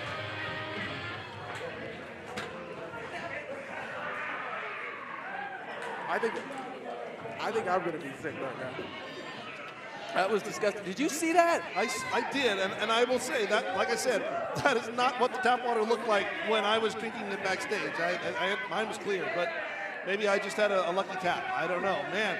All right, fans, well, you see right there, Alex Royal consumed tap water, and both he and my broadcast partner, Travis Fowlerhark, are going to be sick because of it. We saw before that Colt Killbane pinning the Hometown Heroes champion JD in a non-title match, and we also, before that, saw the WFC champion Paul Puertorico pinned in a tag team match by the definition of definition, Double D. So the rightful #1 contender, Double D. Not a great night for the champions. Coming up next, however, we tried to have this match last month. It was not a match. It was a fight. It was a fight, and it's about to be perhaps another huge fight. And we're talking here about Bishop Nasty and the Drowned God Riker. Here we go. Ladies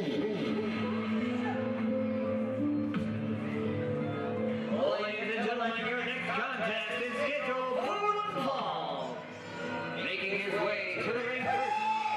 He hails from Baton Rouge, Louisiana. In the Reverend of Soul, Bishop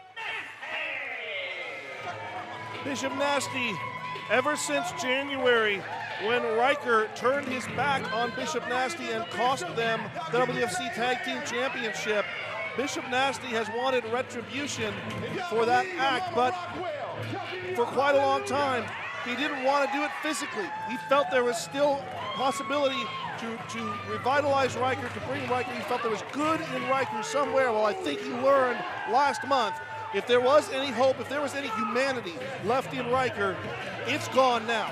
Because Riker came to fight. Riker and Bishop Nasty fought. They moved the ring. They shifted the ring on 2 occasions with their collisions. And the 2 of them, there was no resolution in that match. Tonight, there's going to be a resolution. The stipulations basically force that to happen. There must be a winner in these situations. And we've got Bishop Nasty in the ring now. We simply await the arrival of one of the most frightening individuals ever since this transformation. Yeah, this complete transformation of his. As here comes the Drowned God, or Riker. Bishop Nasty is going to have to live up to his moniker, and he's going to have to get nasty in this one way or another. No matter what the stipulation is between these two, it's going to get ugly. It's going to be disturbing.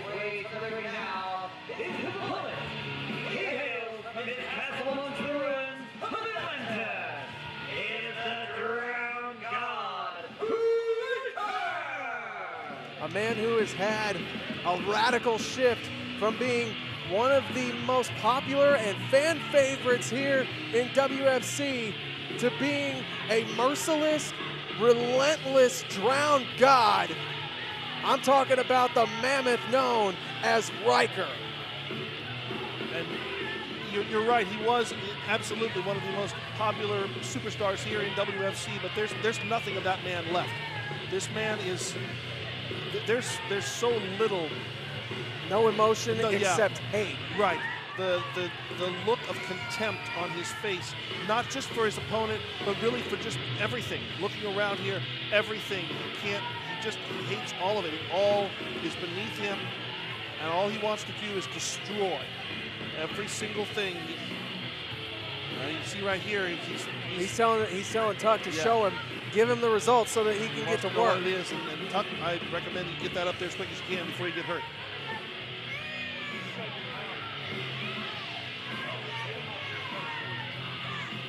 Riker not entering the ring. He's waiting. He's waiting to hear what the stipulation is. Which is the right thing to do. I mean, there ain't no hurry to get to this contest. We know how this is going to go.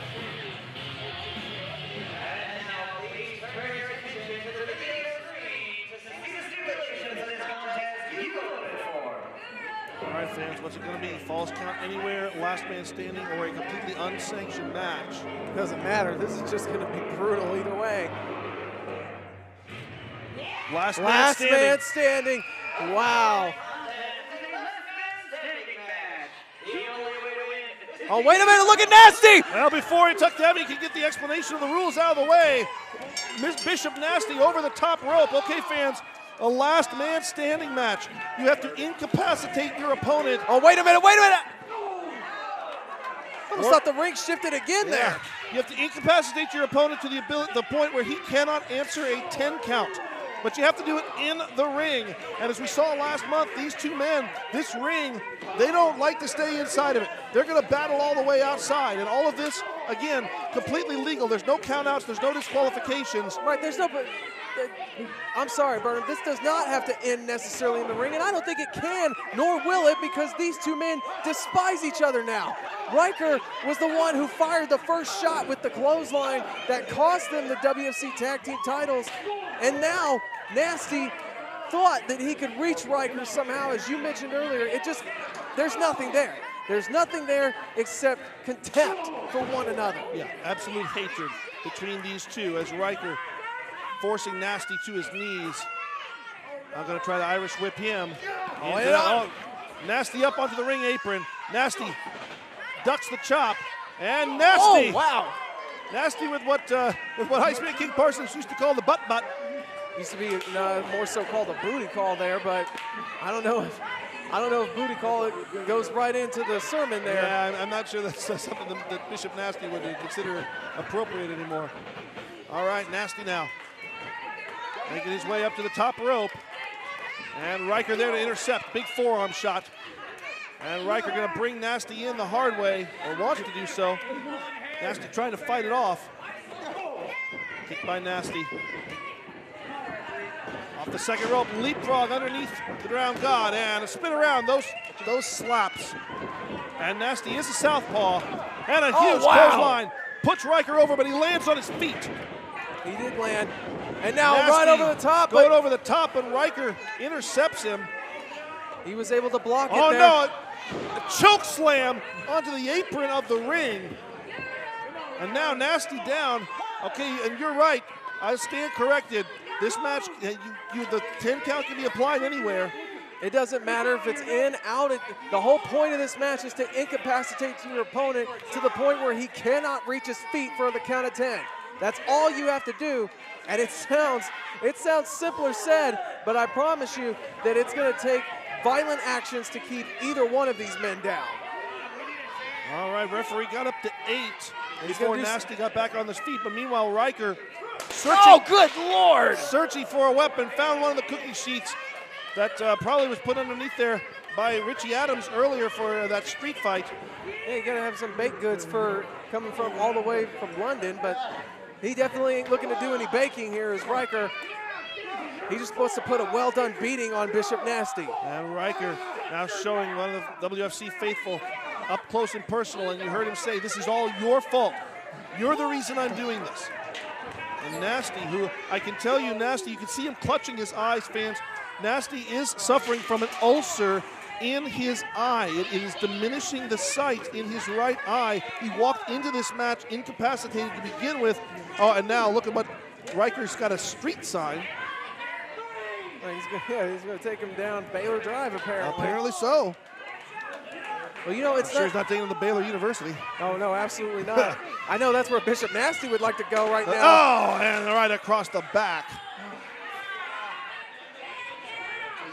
Well, you and I have been primitive to seeing Riker in hard-hitting contests before. Matter of fact, we have seen him in a street fight environment back when he was feuding with, at the time, his arch rival, Matt Durden. His former tag team partner turned arch rival. It's funny how history repeating itself here. Only it's just the opposite this time around. Matt Durden was the one who turned his back on Riker, and Riker, as you said, in a form of history repeating itself, only this time Riker learned, and he was the one who turned his back on Nasty. And Riker driving himself into the corner onto Nasty. Yeah, I fully remember that match that they had in Bristol, Oklahoma, one of the most devastating matches in WFC history because they threw everything short of the kitchen sink at each other. That match, so brutal. Absolutely. This match now, as you see Riker, you can't see it on the camera shot we have right here, but Riker is stripped, now you can see it. They stripped the top turnbuckle cover off of there, exposing that ring. That ring turnbuckle there is just nothing but solid metal. And Riker with a straight forearm shot. Now going to try perhaps to Irish whip Nasty into it. Irish whip around, but Nasty reverses. Oh, wow. Riker catapults Nasty back into the corner he came from. And you saw the collision, fans. Yeah, look at that. He hit that turnbuckle so hard that the top pad on the other turnbuckle is barely hanging on now. That was all the ferocity from Riker throwing Nasty straight into that turnbuckle. And again, the referee applying the count here. Up to 6. Riker going to stop that. He's just going to put in some more punishment. You can see that Nasty was knocked down and out. So rather than let Nasty get back to his feet, he breaks it himself. And now just steps right across the throat. The referee can only plead and try to reason with Riker to say, hey, stop that, but you can't enforce it. Well, there you see exactly what Riker feels about the referee and the rules here. Well, and you know what? You might want to just listen to him in this case because we've already seen Riker doesn't care about anybody that gets in his path, and I'm sure the referee doesn't want to be on the receiving end of one of Riker's assaults. Riker putting all of his weight, over 350 pounds, across the back and neck of Nasty. And Nasty summing up deep inside. Nasty calling on the higher powers here, but a rake to the eyes. Straight to the eyes there. This is such a change in demeanor from what the Riker we used to know. This is not the guy that we once used to see come out here wearing the sunglasses, jean jacket, and having bringing the sharks out with him. Yeah, all that is done. I think right now he'd probably eat those sharks. Spine buster by Riker. Yeah, Nasty got served with a well-done spine buster there by Riker. And again, Riker stands over the fallen Nasty as the referee applies the count. Yeah, when I was backstage earlier, I was actually by Riker at one point in time, hesitant to say anything to him because I didn't know how his demeanor was. And I just simply looked at him and said, what's your plan tonight? He said one word, destroy. Yeah, I can completely believe that. I also find it funny that you question Riker's demeanor. I think we can all guess what Riker's demeanor is going to be. Oh, Riker now is found. Is that a street sign? Is that like a it looked like a do not enter sign. I'm right, okay, he's indeed. Oh, look at Nasty just biting him. Nasty now. Nasty doing what I think he's going to have to do. He's got to come down to Riker's level. Nasty's got to get Nasty. And he's got it. You're not going to enter back here. As he threw. He asked for forgiveness there. Yeah. Yea, though I walk through the valley in the shadow of darkness, I shall fear no evil. And that's exactly what Nasty is doing right now. He does not fear the evil presence of Riker.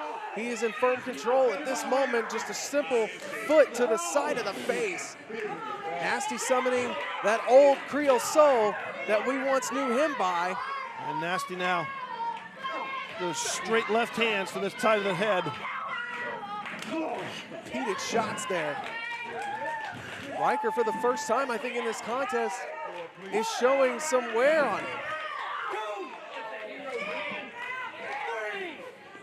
And Riker, look at wow. Oh, my Lord. Up at 3. That was all it took, was 3. And look at Riker sit up with authority. Oh! Yeah, that low blow was with authority.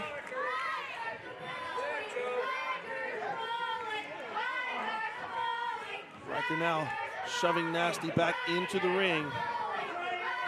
This is absolutely brutal here by both these individuals. And now Riker going to go grab a chair from the outside, toss it in the ring as well.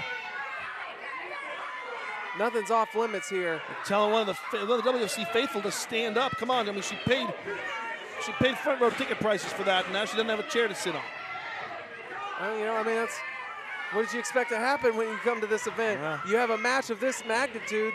You really think Riker cares of what the fans think? You see Nasty trying to grab one of the chairs that was brought in, but Riker just steps on that one to ensure that that doesn't happen. Nasty, you better. Nasty fires off a shot to the midsection. A couple shots to the midsection. Off the ropes. Riker with a jab by the chair. Now across the back. That sound echoing off the back and the spine. As if Riker wasn't powerful enough.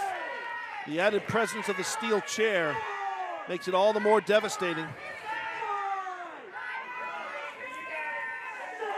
Referee up to 6 and Nasty barely moving. Look at Riker though. Yeah, Riker prepared. I've noticed this about Riker through this whole match. And Nasty is up, but every time the referee is going for the count, Riker's looking to see just in case he's preparing for if Nasty gets up. Spin kick by Nasty. By Nasty, and he kicks the chair into the face of Riker.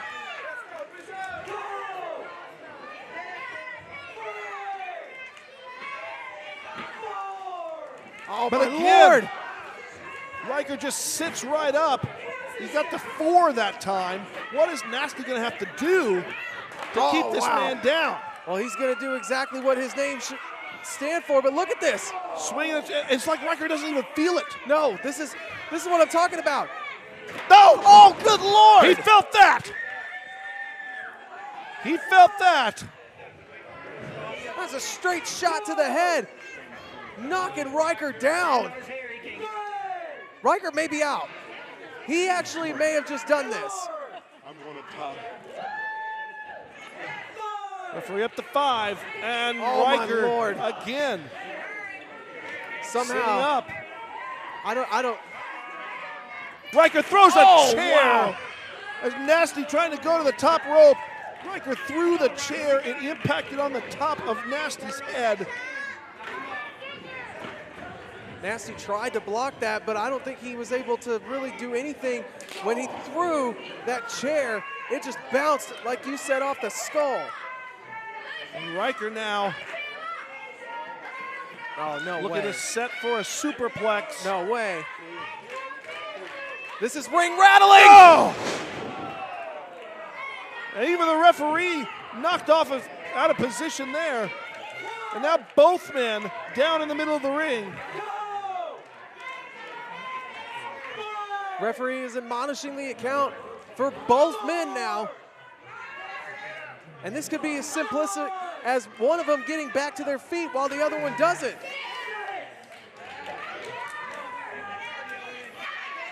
Referee at 7. Nasty stirring. Riker not so much so. Nasty and Riker both up. at the count of 9. Both men sitting up, and that quantified for the count to cease. So you can look at you can look at the look on Nasty's face. He's worn down. Riker, however, with the same expression he walked into this match with, just sheer contempt and hatred as he spits on the palm and knocks Nasty down. Oh, but look at this now. Now it's just becoming a trade shots affair. Oh, bare fist, bare fist! And that knocks Nasty to the ropes as well. Normally a closed fist is not allowed in any kind of professional wrestling contest, but when there's no rules, there's no regulations. And Nasty with a straight right hand as well.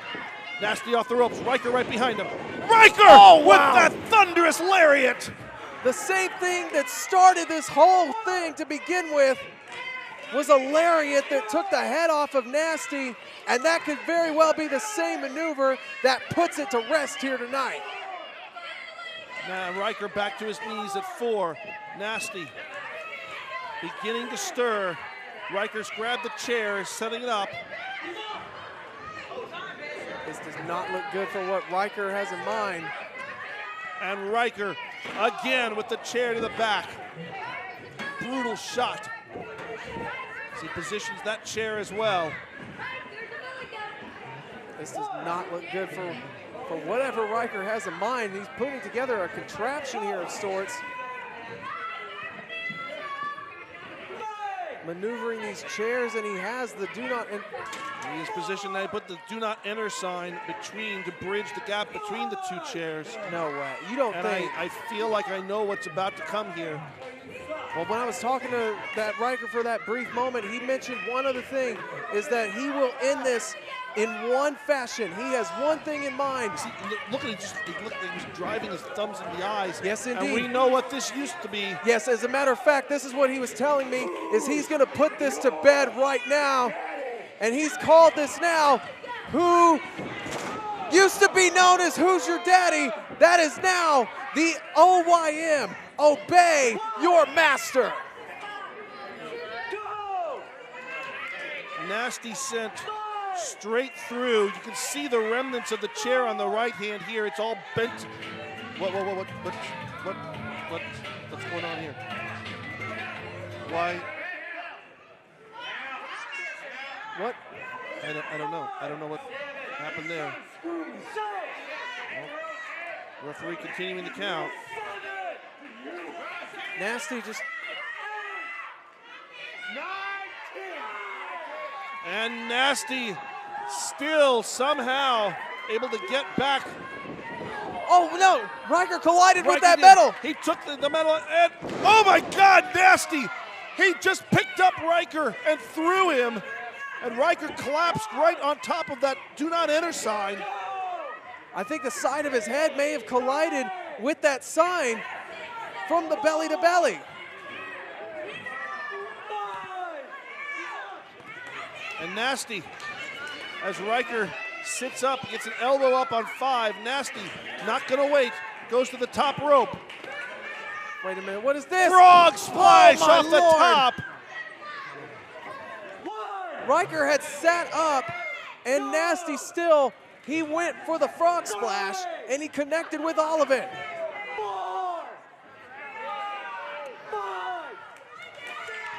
We're at 5. Again, both men being counted here. At 8. Look at Nasty though. Look at Nasty. Rolling to the outside. Nasty was on his feet. Oh. Nasty was on his feet. Referee calls it.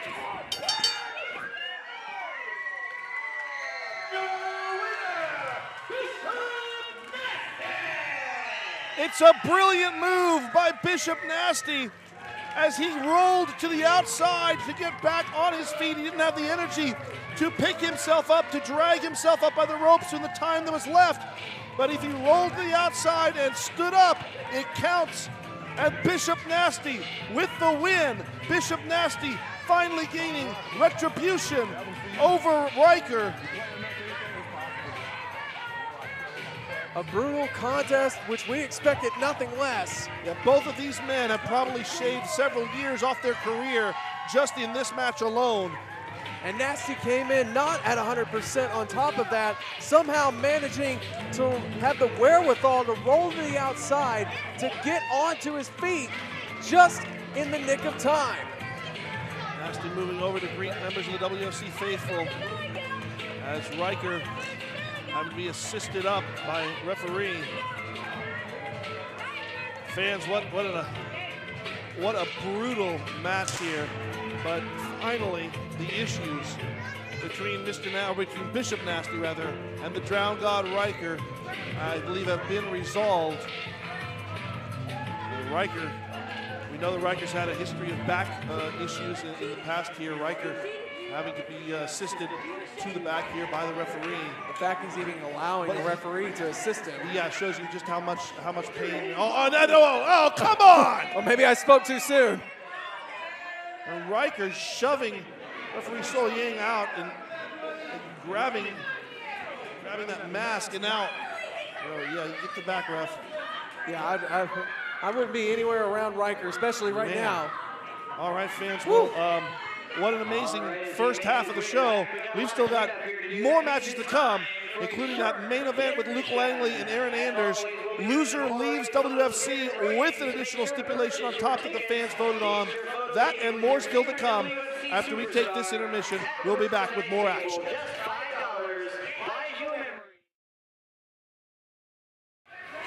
I've been working for this company for 2 years now. And for 2 years, I've had to listen to every single OU Robotic fan out in this audience and all around this stupid state trying to tell me that they're great, their wrestlers are great, all this and that and blah, blah, blah, blah, blah. And it finally occurred to me that if you want something done right, well, you got to just take matters into your own hands. And that's what I'm doing tonight. Because tonight, we're handling Texas business. We're going back to the Lone Star style of things. Yeah, I'd hate to if I was from this state too. But I know that you all wish you were from my state because let's face it, Texas is better than Oklahoma.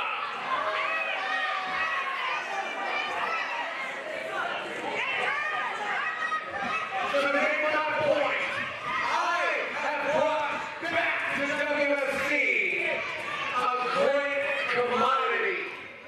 The greatest commodity to ever come from WFC from this point forward.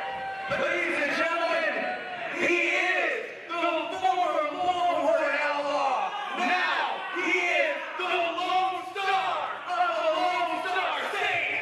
Ladies and gentlemen, I give to you Bobby Durden.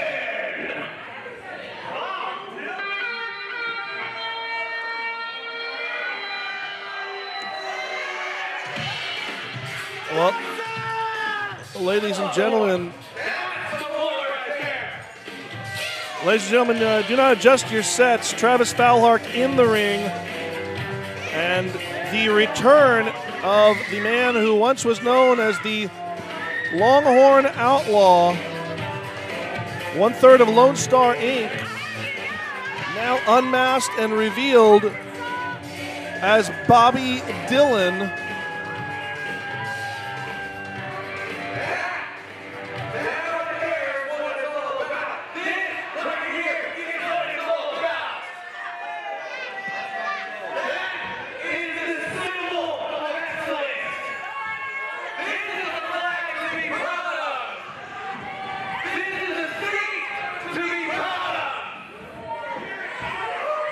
And now that we are back in WFC,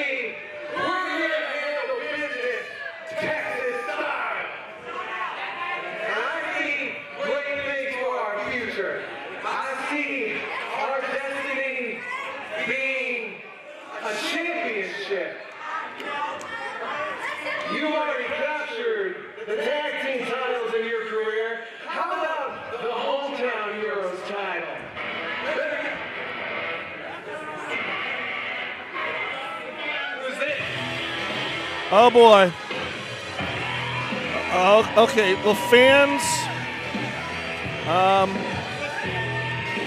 if you're not up to date on WFC issues, you should probably know that it was last year at the Ryder Cup that the issues between Dexter Hardaway and Travis Foulhark began when Travis shot his mouth off, as he quite frequently does here at my broadcast table. And yes, Dexter went away for a while and things kind of backed down, but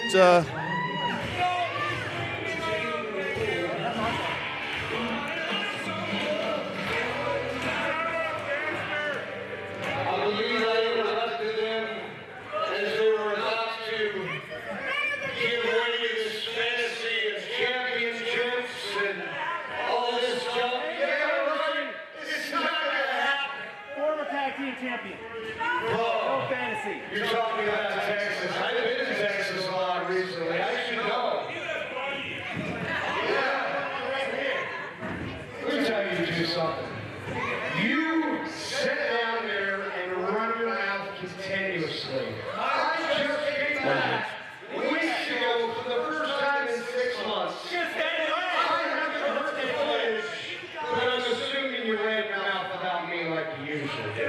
yes, he did, Dexter. When you run your mouth, nobody cares because it's just rambling, am I right?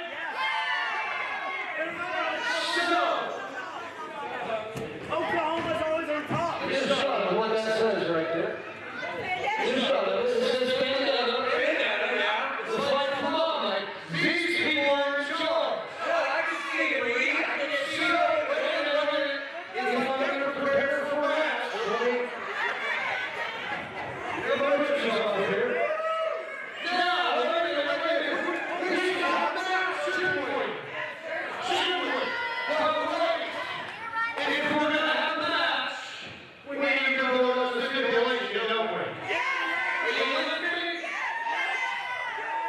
stipulation number 1.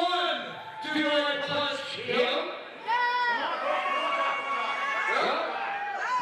Stipulation number 2. Do I punch that fool?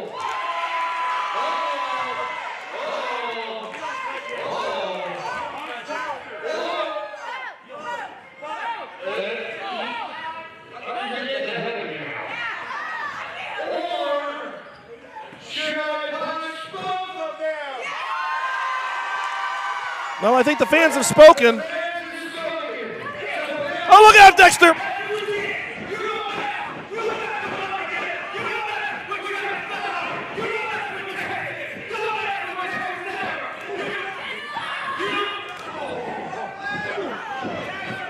Well, you may want to say don't mess with Texas, but Dexter Hardaway's about to mess with both members of Texas issue right here. And look at Travis backpedaling and screaming away as he usually does.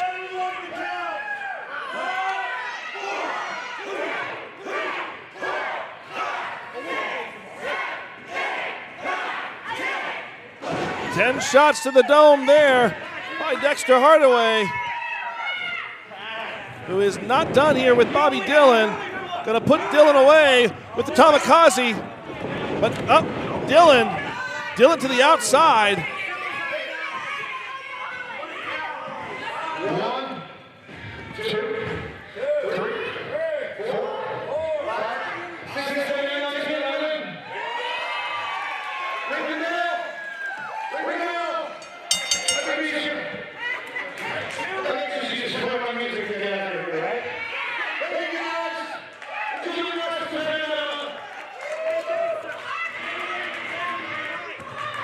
Well, certainly a Pyrrhic victory here for Dexter Hardaway, who got his hands ever so briefly on Travis Foulhark and the now re-debuting Bobby Dillon.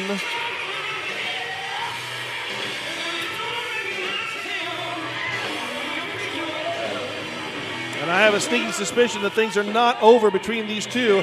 And honestly, I'm a little bit concerned because I'm sure that at any moment now Travis Foulhark will be joining me back here at the broadcast table and he'll be talking all kinds of stuff about what just went on in the ring. Well, fans, you saw earlier on in the show, backstage, Tim Rockwell and Striker, they have to work together tonight. The board of directors forced them to tag up together. They were supposed to be in singles matches against two different opponents, but now it's going to be a tag team situation where Rockwell and Striker face off against, well, whoever their individual opponents were supposed to be.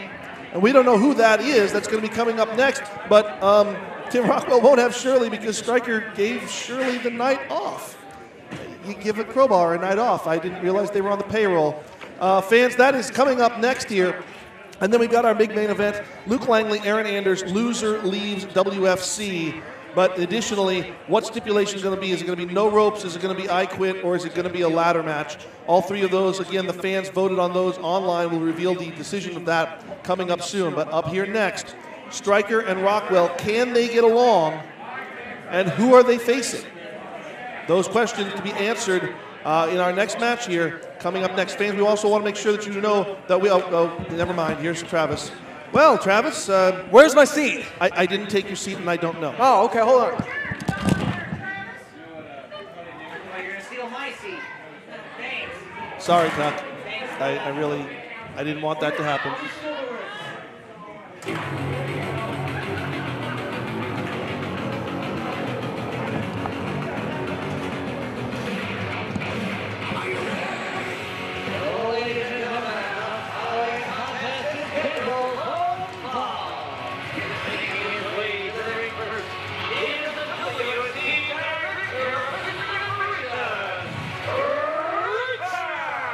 The Resurrector of Reality, Striker, on his way to the ring here for this tag team competition. Forced to work together with a man who, well, he just doesn't get along with normally, but tonight they have got to get along if they're going to be victorious in this tag team competition.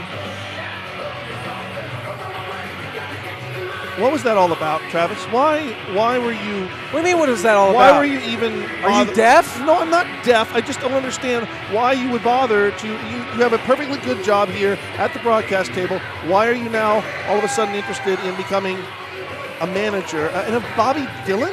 Yes, of Bobby Dillon, and I'll tell you exactly why. Because he's the best thing WFC has, because this entire company is filled with a bunch of Oklahoma wannabes that think they can be something great. And our business starts by taking out the man that had this whole thing coming to him to begin with, and we'll get to him. We will get to Dexter. In the meantime, let's focus on this right here. All right.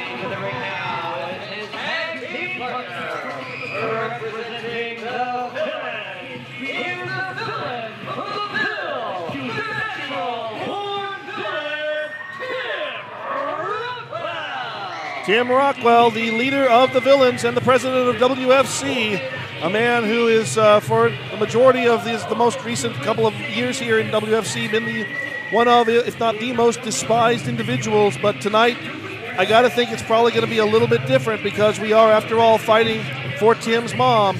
And his mother is in attendance here, showing or receiving all the support and love that we have to give to her as she battles the same disease that we put these shows on for all the children, and that was Tim Rockwell's dream and desire for the past 7 years.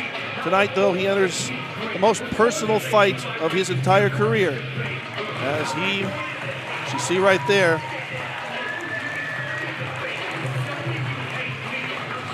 an emotional time for everybody here at WFC, but none more emotional than that man right there. That's right. And then to know that you have to step into the ring and you have to trust a man that you have been at odds with for so long. He and Striker have gone round and round ever since Striker has was appointed as director of operations by the board of directors of WFC. It's been back and forth between these two. The online voting to face them separately will team up in this tag team contest. Please direct your attention to the video screen now. All right, well, let's see how this voting happened. Of course, the Striker was and Rockwell both had those. How are we going to get this? But what? Wait a minute. Well, I know it. Oh, man. Well, there were members of the Pandemonium Sideshow in both of the options, and apparently the WFC fans, when this was still just a singles situation, voted for both of those members. Ladies and gentlemen, making their way to the ring now, the medical Durden, Handicap, and Cruze. Here they are, Mr. Durden and William Sideshow. Matt Durden at the front, Draven on the left, and Samedi coming up from the rear. All three members of Mr. Durden's Pandemonium Sideshow. One of the most unpredictable and terrifying units here in WFC. One of the most unique individuals of WFC. Now, as I remember correctly, and it was a little hard for me to focus as the visuals were flashing back and forth, but I know that Draven was an option. I believe Durden was an option. I don't think Samedi was an option in this, so I presume he'll just lurk on the outside as he typically does. I mean, you already know as best as anybody, just like myself, where one member of the Sideshow goes, the rest will follow suit.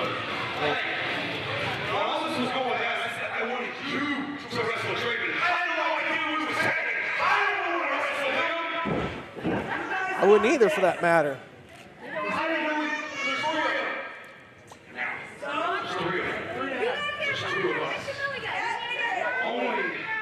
Only if I knew somebody that could actually make this a 3-on-2 match.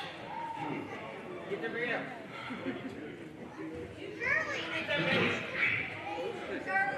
This is Fandetta. We ain't even lost. Tell you what, Locust Crew. You want to see two Rockwell and Striker versus the Pandemonium Sideshow. So what I'm saying is, we run this company. That's right. So I don't care if y'all want to see it or not. You're gonna get it. You three can take one. Us two. I'm confident. Are you confident? That one's happening.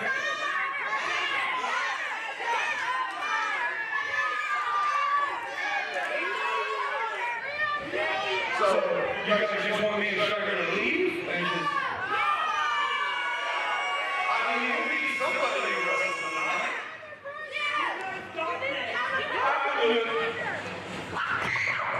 All right, well, Tim Rockwell, hold on, Tuck's going to make this official.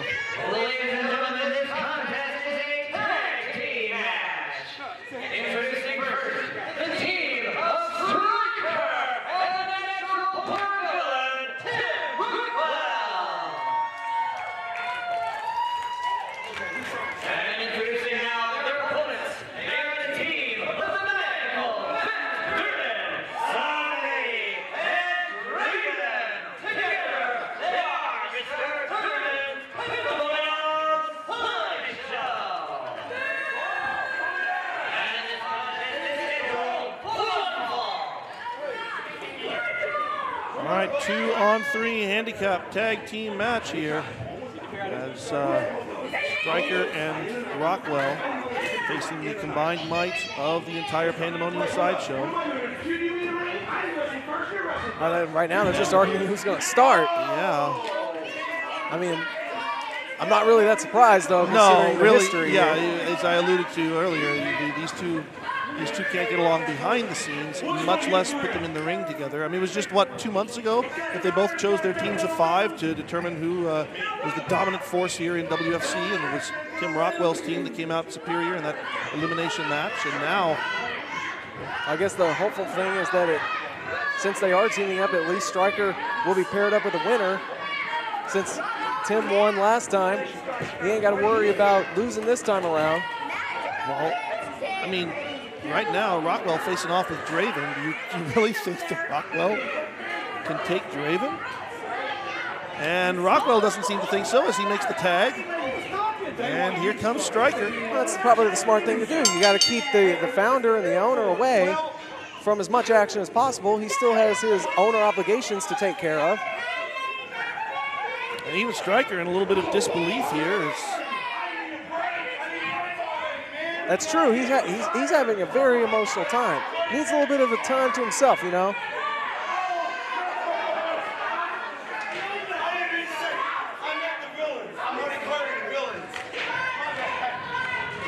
All right, there's like just a little miscommunication there for a minute. All right, I guess it'll be Stryker starting off here against Draven. Monstrous Draven, 400+ pounds. Who literally has swatted wrestlers out of the air like flies. Yes. He's a danger unto himself, but then put him together with the completely unpredictable and creepy mind of Matt Durden and the voodoo practitioner of Samedi, and you just have this. He did. He threw Stryker like a rag doll. Well, okay, well, I mean, yes, Tim, good job, good call for that, but that's your partner. You really need to be a little more supportive. Well, you're going to come out victorious here. Well, you know, I'm glad you brought up that word partner between these two because, yes, with all technicalities in this match, they are tag team partners, but we were addressing this earlier. Can they trust one another? Because we already heard Stryker. Oh, it's Stryker through the second rope. We talked earlier about him swatting people away. That was close to a swat up from a lockup. Just shoving Stryker. We talked earlier about and saw that Stryker was the one who sent Shirley home. That's why she's not present that we were told earlier tonight. That's why she was not here. That's why Tim could not find her. Yep. So it makes me wonder, can they really trust one another? Do they really have at least some semblance of trust with each other to make it out of this matchup? Well, do either one of them really straight care? Right hand by Stryker. Draven doesn't even budge. But seriously, Byrne, do you think either one of them really cares if the other gets hurt in this match? I don't know. I mean, on the surface, I would have to say that no. Draven motioning Stryker to come in. And again, Draven has literally done nothing but stood there like a brick wall. And the only times he's actually been mobile has been when he's thrown Stryker around just like a doll. Draven just standing there, daring Stryker. Oh, yeah, don't muster. Yeah, just point to the chin. Yeah. Says, come on, hit me here, man. Oh, no. Draven with a block and then a forearm shot of his own. And Draven doesn't care if you're an old man or not. And we know that Stryker is quite up there in age. It's actually very, I guess, fulfilling to a degree for Stryker that he, at his senior citizen age, is able to still compete. Look, he is not a senior citizen. Okay, yes, he is older. Yes, that he is. His son is competing here as well, has grown and is a competitor as well. But that doesn't mean that Stryker still can't go. I know. I mean, I'm not saying that he necessarily can't go, but I mean, a 50-year-old man at this point is something that really can't do what he could back when he was in his 20s. Well, he has learned to adapt, I'm sure. He's learned to adapt his style. And Samedi catapulting Stryker back into the corner. Right now, Stryker really in a desperate situation. And Tim Rockwell looking on, but I can't tell if that's a look of concern. Well, that's part of what we were saying earlier is the intrigue. Yeah, oh, look at those headbutts from Durden. Those unique headbutt style, just like thrusting his whole body into it. Stryker with a clothesline. And okay. Is this the way this is going to be? Well, Stryker goes for the tag. Rockwell dropped off the apron to go talk to a fan. Well, Rockwell has to thank the people that are here in attendance. I mean, we're here for his mama tonight. I know we're here for his mother, and I know that he appreciates the support. Yeah, so you got to let them know that. Right now, the more important thing is that his partner is in the ring, and if he doesn't support his partner, they're not going to win this match. Well, as I was saying earlier, though, can either one of them really trust one another? I mean, how do we know that Rockwell isn't susceptible to turn on Stryker, or that Stryker won't turn on Rockwell? Well, right now, Stryker's not in a position to turn on anybody. Stryker's getting the life beaten out of him by the Pandemonium Sideshow. Samedi dumping Riker through the second rope to the outside and then follows through himself.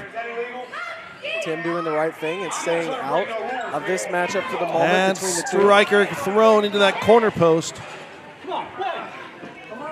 Remember, Tim can't get involved. He's not the legal man. That's true. And now right there, Tim could reach down, but instead seems to be backing away as somebody wraps the right arm of Stryker around the corner post. Well, Tim's just making sure that he obeys the rules of the matchup. Remember, if he gets involved, that could potentially cost his team. I know this, Travis, but come on, he could just reach right down there and make that tag. Instead, he's arguing with the referee. Well, right now he can't reach nothing because... Oh, and Cementi's biting. Cementi's biting the arm of Stryker. Oh, he really can't reach him, can he? This Cementi is something else, I tell you. Straight from the aisles of Voodoo Lane.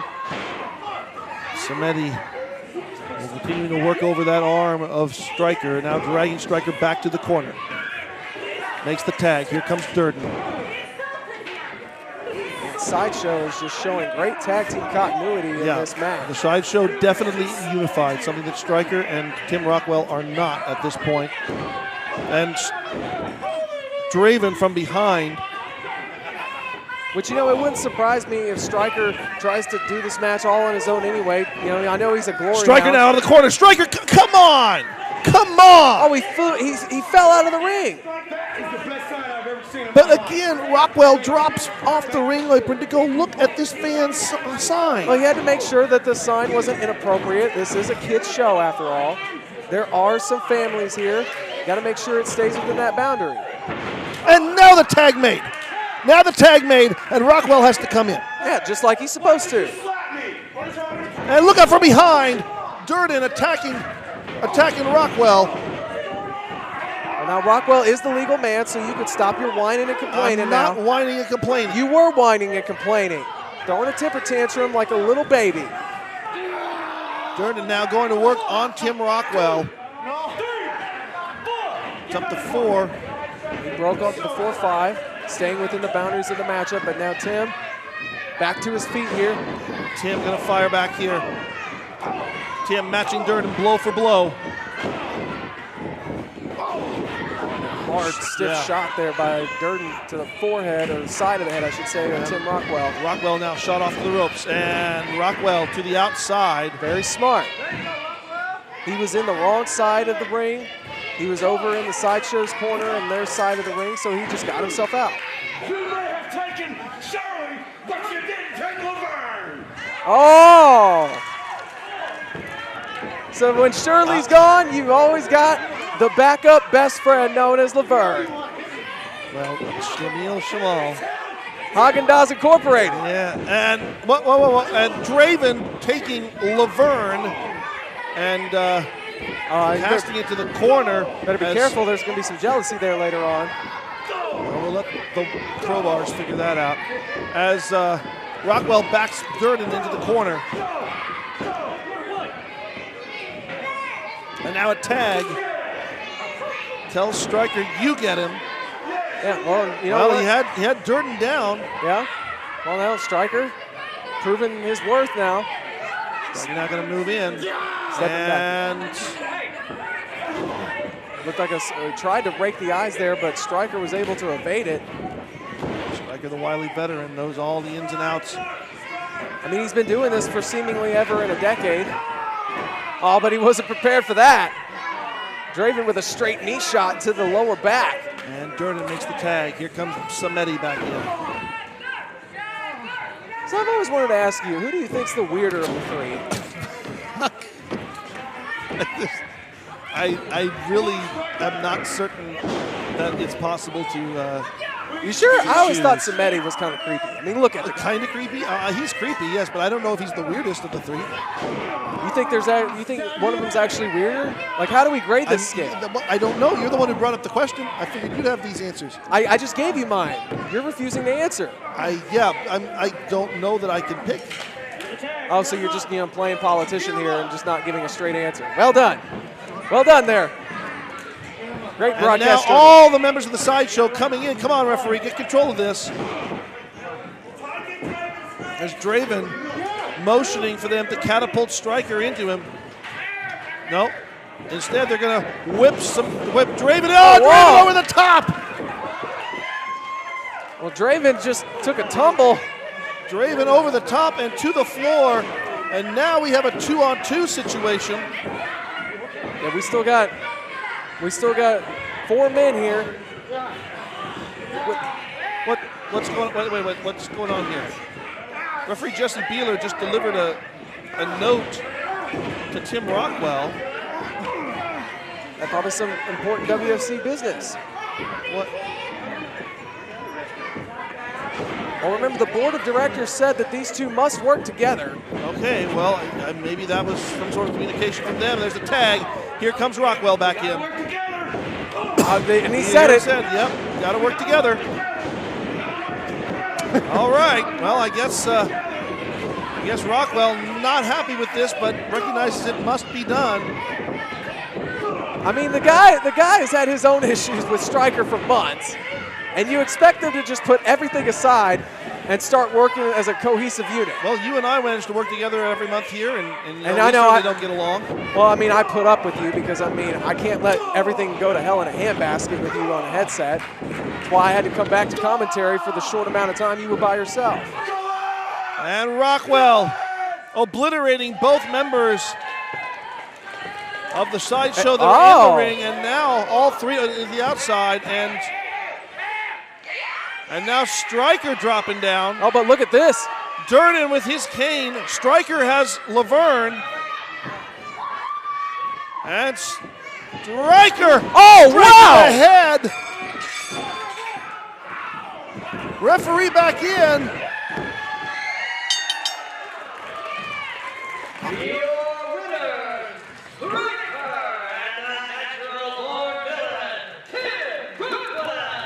Well, in a turn of event there, Striker doing something that none of us saw coming. We were wondering the whole time, is Striker going to turn on Rockwell? Is Rockwell going to turn on Striker? And in fact, it seems like Striker actually pulled a Rockwell. He did, and the two of them, they won. They're victorious, and they worked together. Look at that. Look at that picture right there. Who would have thought that? Are we seeing the beginning of a new era of leadership here in WFC? Has there finally been a cohesiveness? Has there been a togetherness? You see Momma Rockwell holding Laverne. I mean, look at this. We might be looking at the future tag team champions here. Rockwell and Striker.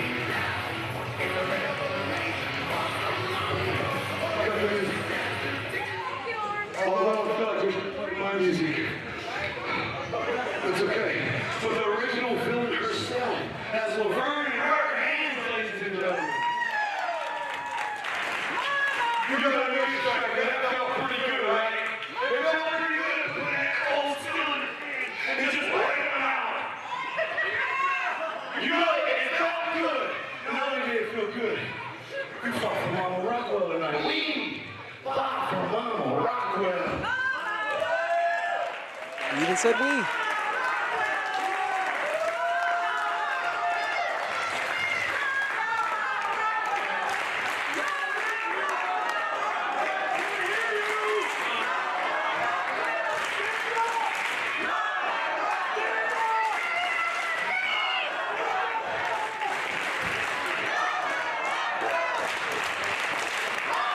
And you see the WFC faithful rising to their feet. And herself as well.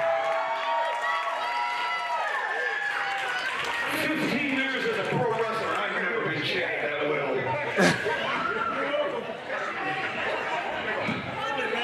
Listen, I know what I see out here. Normally, when we do these WFC shows, we pack the building. And I get it. I see we need to pack the building. I'm not worried about this because these people right here, every single one of you, made the night for my mom. Whether it was 200 of you or 2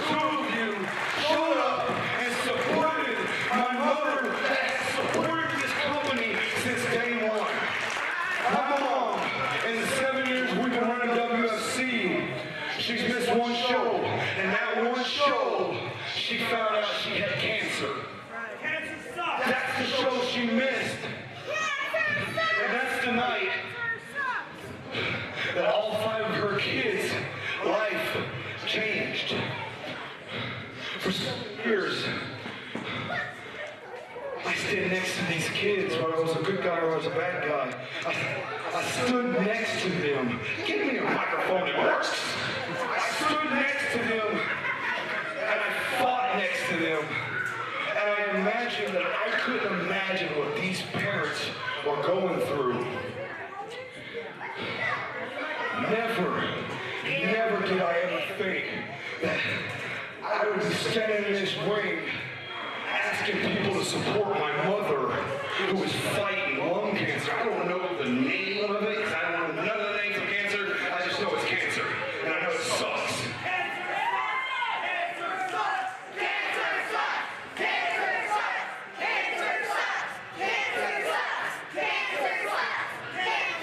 Tonight,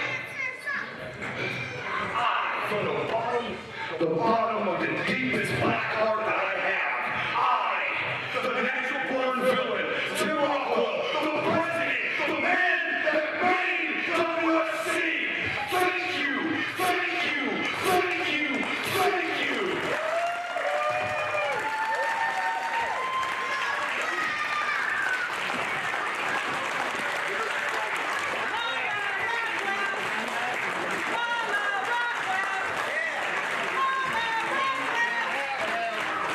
Fans, there are times that this becomes so incredibly real. And there are times where there's nothing really for us to say. The words that Tim Rockwell expressed right there are the most real things that he could feel. And the reality situation is that we all hope that Momma Rockwell can do what so many of the children that we have supported here at WFC have been able to do, and that is to beat cancer. And look at this, a newly unified leadership there on the part of Tim Rockwell and Stryker, and perhaps a new leadership time here in WFC. Well, fans, we still have the main event yet to come here, and that is Luke Langley, Aaron Anders. Loser leaves WFC, but what will the stipulation be? Will it be no ropes? Will it be I quit? Or will it be a ladder match? That is what's... That's what we're about to find out. That is what we are about to find out right now. Ladies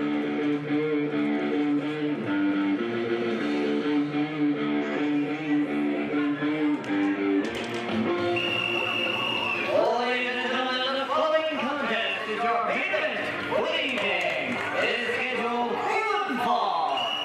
for making his way to the ring first. Accompanied this evening by his master, Coach Durden.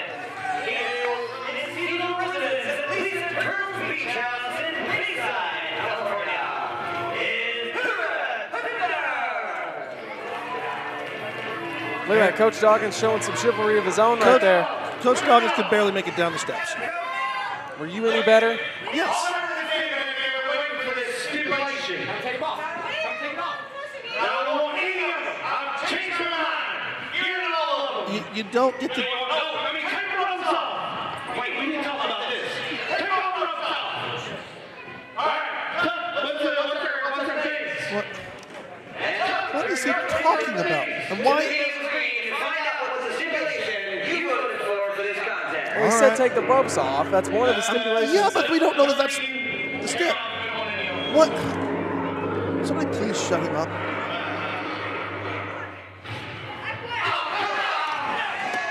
All right, well.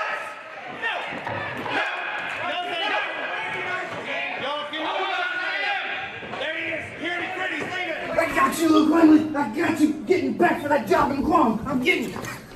I'm kidding too. It's just me. It's Graham. It's cool. We're friends in real life. Graham, regardless of how that Guam job went down, Badly. Really bad. You know I'm always happy to see you, but it's strange seeing you here because WFC has been my area of operations for the last 2 years. So I don't quite understand why Black Diamond has you here too. Well, that's all I'm saying. Officially, I'm here to be a part of the Ryder Cup, which you're about to go try and earn your spot into, and that I've already got my spot. unofficially, here to make sure you're good going into an I Quit match with Aaron Anders. Because I know you've been up in your mind games with John Cross. In case you haven't noticed, he's upping them too. I know. You can't afford to go in there distracted. Not with Anders, not in an I Quit match. Definitely not when he's got that fat ass in his corner. You're right, Graham. I know, and I appreciate your concern. But I told you, you got to let me handle OKX alone. Oh, you can get right I now. know you can handle OKX alone. I want to make sure you get to OKX, man. Graham, I'm going to make it. And I'm going to earn my way into the Ryder Cup right now. And I'm going to send Aaron Anders packing from WFC. Because we always get the job done, right? Don't get him sexy when he's serious. Well, we saw one representative of Black Diamond earlier. We know indeed the Diamond Dogs, whether together or individually, they're here to carry out their missions. And tonight's mission for Luke Langley has so many repercussions. And making his way to the ring now is his opponent, representing his employer, Black Diamond Industries. Here's Luke Langley and Aaron Anders. We know this will now be an I Quit match. Loser leaves WFC. The winner qualifies in a spot for the Ryder Cup. So much on the line in this main event. And I gotta wonder if Aaron Anders loses, and I'm not saying I hope that or anything, but if Aaron Anders loses, will Coach Doggins go with him? Can we just enforce that maybe Coach Doggins leaves and Anders sticks around? Well, here, hold on, let's ask him. Coach Doggins. So if you... Oh, shut up, let me tell him. So he was wondering if Anders loses, are you leaving too? He doesn't like you. He wants to know if you're leaving. That's what I thought. That's my man. Yes.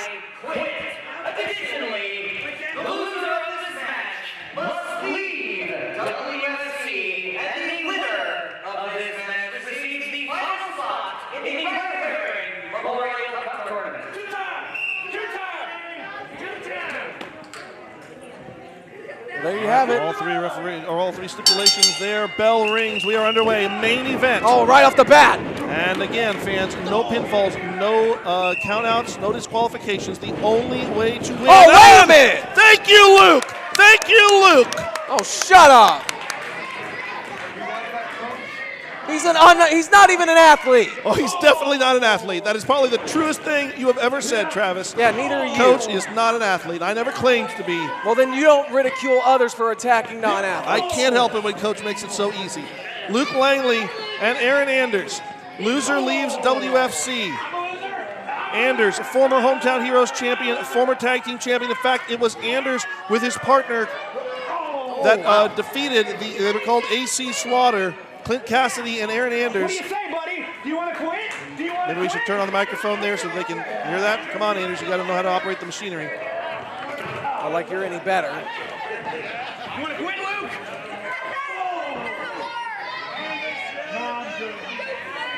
As I was saying, it was Aaron Anders and his partner Clint Cassidy who defeated Luke Langley and Graham Bell for the WFC Tag Team Championship.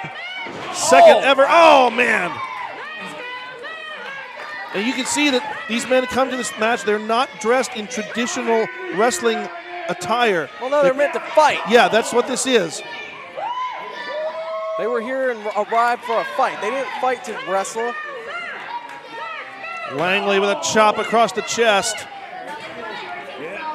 Langley, who is hoping that he not only can qualify for the Ryder Cup, but that he's victorious in that, thus earning himself an opportunity to compete for the Hometown Heroes Championship, which, if he gets that far, would be his first singles championship ever. And he's been wrestling for 9 years now. Well, let's go ahead and put something out there just in case we didn't make it clear before, much like the last man standing match we saw earlier tonight, that anything goes in this matchup. No pinfalls, no countouts, no disqualifications, no submissions. The only way to win is for your opponent to utter the 2 words, 5 letters, I quit. And that can happen inside or outside of the ring. It does not matter where it is, as long as it's within the confines of the building. I presume has to be in the confines of the building. Maybe he can go outside onto the front porch and say it. I don't know. Well, if you want to tell them that they need to stay in the building, you go right on Yeah, ahead. I'll be sure I'll relay that through Coach Doggins, who at this point seems to be passed out on the ring apron. He's Langley not passed out. He's right there mentoring from a far distance. Never mind. I'm not even going to ask the question. Langley continuing the dominance over Anders. Anders trying to bring himself up here. And now look at that, just putting his weight down. That's right. But again, this is, you got to check. Referee asking Anders, do you want to quit? Langley over here, almost right in front of us now. Yeah, I get a little nervous when I get this close to me. I do too. There's a lot of equipment here. That's true. And Langley catapulted into the barrier. And Langley showing the way Anders here. now charging in. Langley elevates. Langley over and outside. Nearly clipping the chair there. And Langley now continuing the battle to the outside. Now we see him right back to here on this table and over there into the spectacle here. The spectators are getting a front row view. Langley standing atop one of those tables. I bet they're happy they didn't even have to pay for front row tickets. Langley hoisting Anders up and dropping him. They pit the table. Gourdbuster style. I hope that's insured. Yeah, I do too. WFC property, ladies and gentlemen. Got to make sure our assets are covered. If it wasn't, it is now. Pretty much. And Anders reversing around, driving Langley's head into the table. And Anders now pulling Langley along.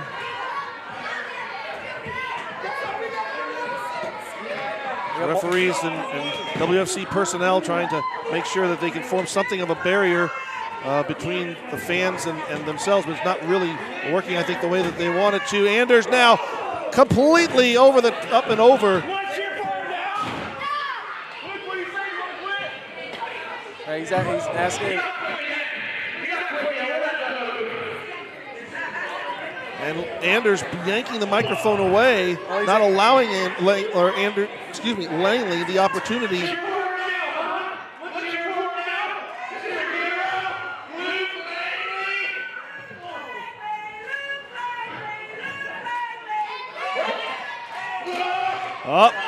Langley stopped. Well, Anders lost focus, and now he's really lost focus.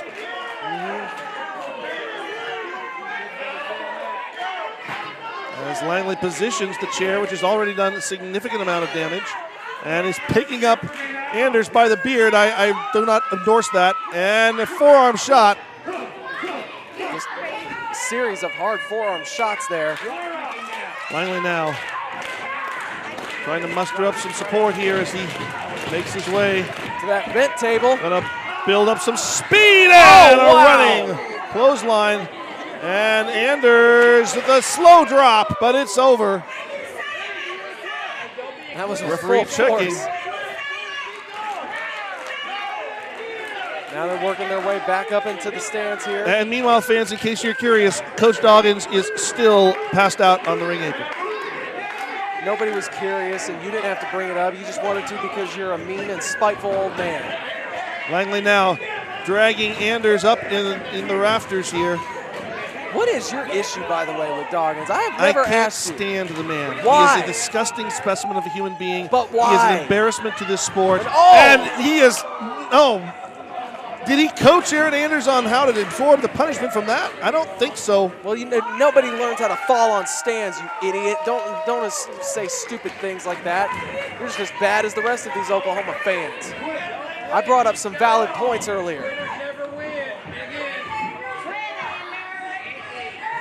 Hey, don't grab the beard now. Again, don't grab the beard. I'll agree with Travis on that one. Don't grab the beard.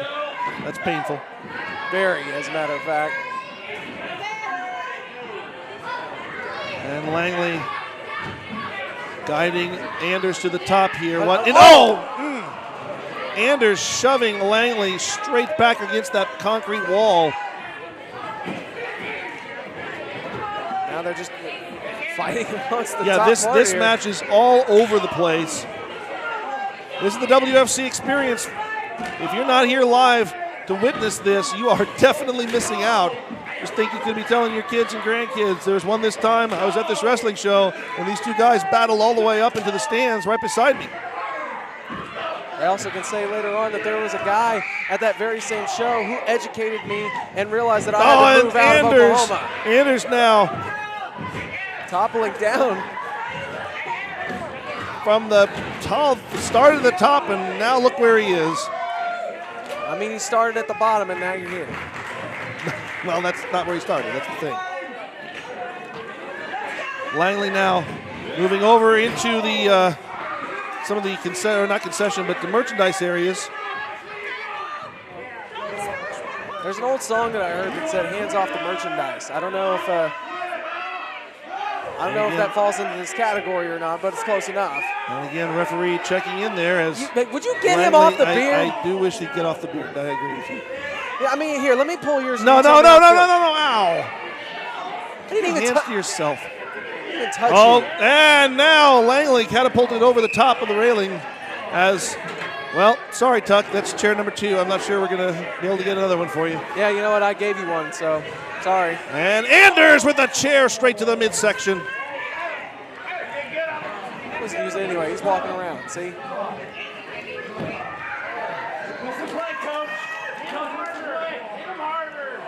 Oh, well, good job there, Coach. Really motivational. Hit him harder. It's great motivation there. The inspirational leader. Coach can't even stand up straight. Well, neither can you. You're slouching. I'm sitting down. That's my position. I'm supposed to be in. Anders hoisting Langley up. Fireman's carry. Langley drops down. Oh, wow. And catches Anders, driving him headfirst into the mat. Hater-like maneuver there. And normally that's a move that he would go for a pin after, but again, no pinfalls, no submission moves. The only way to win, I quit. Force your opponent to say those words. And it's going to take, I know both of these competitors, very proud, very accomplished. It's going to take a lot to get one of them to utter the words, I quit. Absolutely, both these men proud And individuals. Langley driving the steel chair into the midsection of Anders. To be perfectly honest, both men are so proud that I really don't picture either one of them saying I think it's going to take a very extreme situation. Oh, wow. To force either of them to do so as well.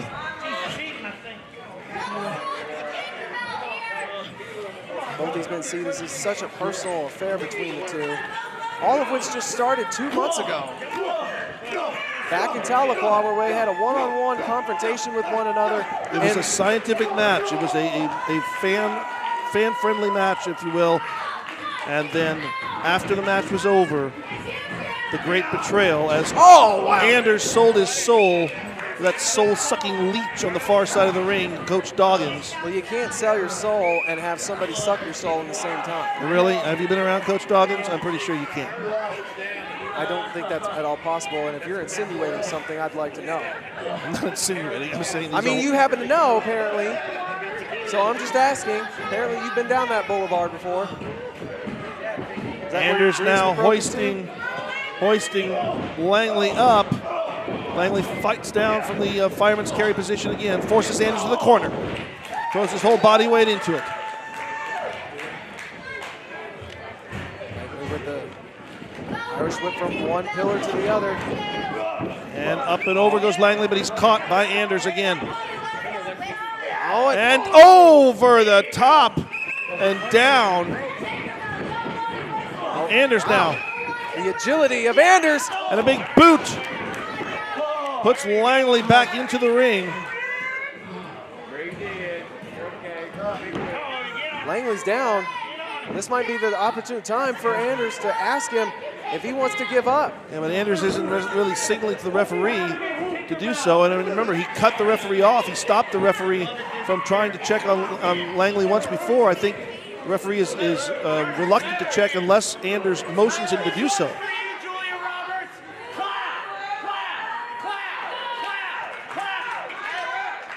And Oh, wait a minute. Oh, submission. Oh, triangle hold. Oh, wait, what? Triangle choke by Langley. Well, legitimately, the only thing you can do at this point is say I quit. What? If he passes out, though, that doesn't do any good. Langley has to be careful here. And Anders to his feet turns. Well, I thought he was going to turn this over maybe into like a Texas cloverleaf or a Boston crab, but instead just escapes the maneuver. You can see Anders not really able to stand up, and Langley definitely not on his feet. Thanks, Captain Obvious. Anders right now is the one in firm control at the moment. And you got to imagine that this would mean so much to Aaron Anders to not only get the win over Langley, but to advance to the Ryder Herring Memorial Cup next month. Yeah, he would accomplish two things at one time. He would force Luke Langley out of WFC, stopping the year and a half worth of momentum that Langley has built, and qualify for the Ryder Herring Cup, which could potentially, as he said at the beginning of the match, make him a two-time Ryder Herring Memorial Tournament winner. There has never been anyone who's won that tournament twice. Well, we saw there the hyper beam was attempted and reversed here into the Germans. One German, but before Anders could execute a second one, Langley drives him to the corner. Now Langley pushes off. There's a second German. A release, but Langley stands up. Langley stands up and a running clothesline by Langley. Both men are down. Referee, you ain't got to do anything at this point. You just got to check and see if either one of them wants to quit. Langley with an affirmative no. Are you sure? I thought he said yes then. He said no. Very clearly yes, said he said no, or no, he said yes? The word coming out of his mouth was no. Okay. Just verifying, that's all. Don't get your panties in a wad now. Both Anders and Langley fighting back to a vertical base here. And Coach Doggins looking on uselessly. Why do you keep throwing these jabs at him? He's not doing anything unto He's not doing anything. You're right. You could have just stopped the sentence right there. He's not doing anything. Langley with a knee shot. Langley now. Ripcord. Oh! Well, that's one way to stop the ripcord hyper beam. Turnabout's fair play as well. I guess so. And Anders now scooping up Langley, going to position him. Tornado tombstone. That's incredible. That's just incredible, I'm telling you. And Langley again says no. That's no, Travis. Coming out of his I heard mouth. that. Okay. I heard him say it. Just making sure. Oh, see, you and I both making sure of things earlier now. Right. Even we can work. What's Doggins doing now? Doggins has a kendo stick. Yeah, you said he wasn't doing anything. He got a kendo stick. That's something. Yeah, and I think he wore himself out by bending over to do that. But anyway, the kendo stick now in the hands of Aaron Anders. I told you this was probably going to have to get very extreme. And Anders now. Crossface. Crossface with the kendo stick.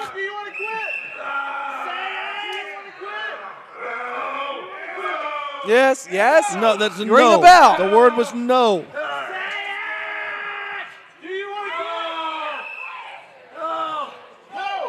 I don't know how much longer Langley can hold on at this point. I agree. I wonder how much longer he can do so, and really, I wonder how much gas there is left in the tank of Anders as well. As Anders casts the kendo stick aside, finding that it was not as helpful as he wanted. Maybe one day up, now he's got a steel chair. Anders positions the steel chair in the middle of the ring.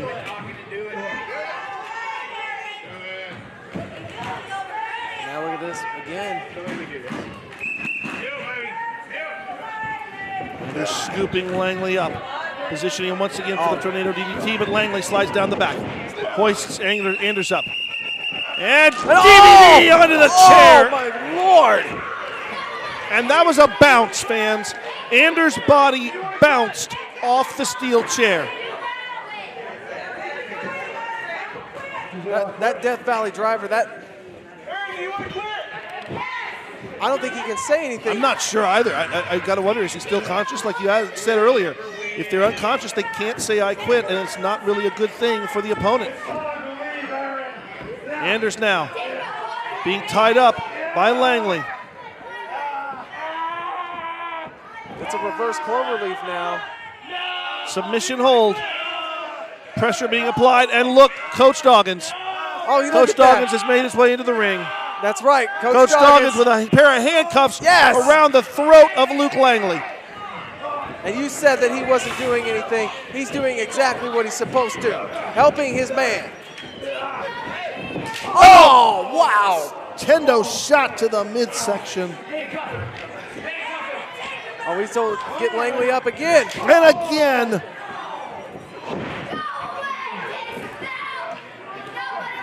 Doggins now, they're going to handcuff Langley.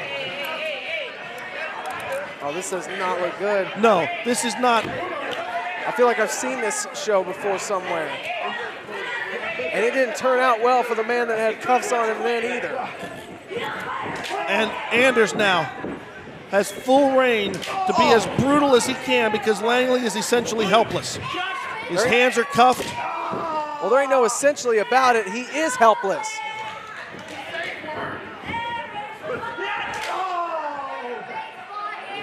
Yeah, Langley might want to come up with a safe word pretty quickly for this damage that's being done to him.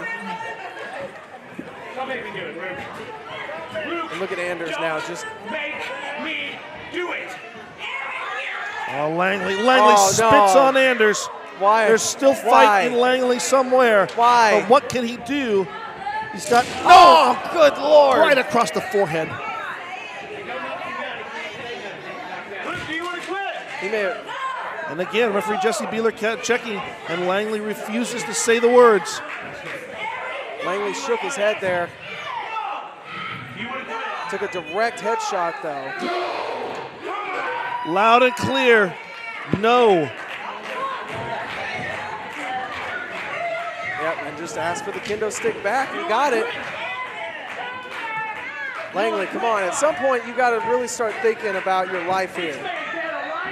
Well, if the kendo stick and the chair individually won't work, I guess maybe we're going to use both of them. Nope. Chair is the chair it is. And here comes Graham Bell. Well, if Coach Doggins can be in there, Graham Bell can be in there as well. What in the world is this? What this is evening the odds. No, this isn't fair. Hey, come on. Watch out, Luke. Watch out, Graham. Watch out, Graham. Now do you see what I mean? What? I saw Coach Doggins swing his best. His best. His best. Oh, whoa. Oh, that was the yeah, that's right. Super kick from Anders on Bell. Graham sticking his nose where it doesn't belong. Super kick by Langley. Langley with an EDT. How in the world did Langley pull that off? Langley is still. What is he doing now? I have no idea. Is Langley maneuvering his butt? I think he got a key. He got the key from Doggins. I think the key was around Doggins' neck. He was, yes. The key was around Doggins' neck. And Langley now trying to extricate himself from the handcuffs. Which means escape, ladies and gentlemen. Again, you got to keep it simple for these people in Oklahoma. They don't know words like that. This broadcast goes worldwide. Well, not everybody that watches wrestling can know those type of words either. And Langley now grabs the kendo stick.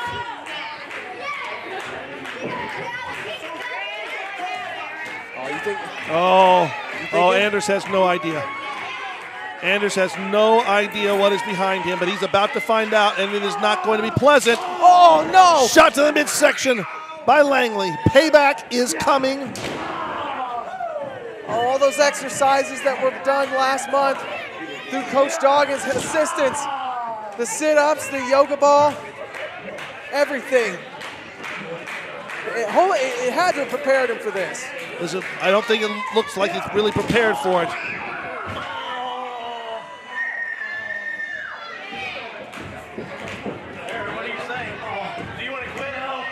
And again, Anders, like Langley before him, Anders refusing to give up. Langley casting the kendo stick into the entrance area. Langley going for the ripcord again. Oh, hyper beam hit. But again, doesn't do anything. You can't get a submission out of this. You can't get an I quit as easily out of this as a pinfall. And now Langley going to handcuff Anders. Well, I guess turnabout's fair play. Anything goes in this match anyway. Anders finds himself in the position that Langley was in just moments ago. And Langley going again for that inverted cloverleaf. Anders cannot. Wait. Yoga ball. It's a safe word. What? That's a safe word. Oh, good.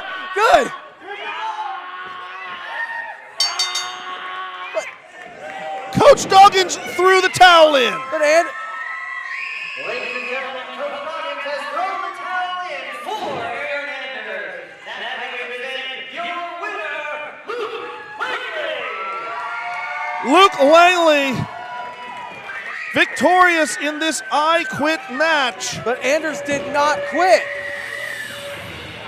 No, Coach Doggins quit for him. Coach Doggins threw the towel in. And Luke Langley, there with his best friend, his business associate, Graham Bell, the KC Wolves or the Diamond Dogs, whichever one you want to call them, stand victorious in the ring, and both of them now officially entrants in the Ryder Herring Memorial Cup Tournament. Next month in Owasso, Oklahoma, June 14th and 15th. We want to make sure that you are there, fans. Make sure that you get your tickets and that you show up.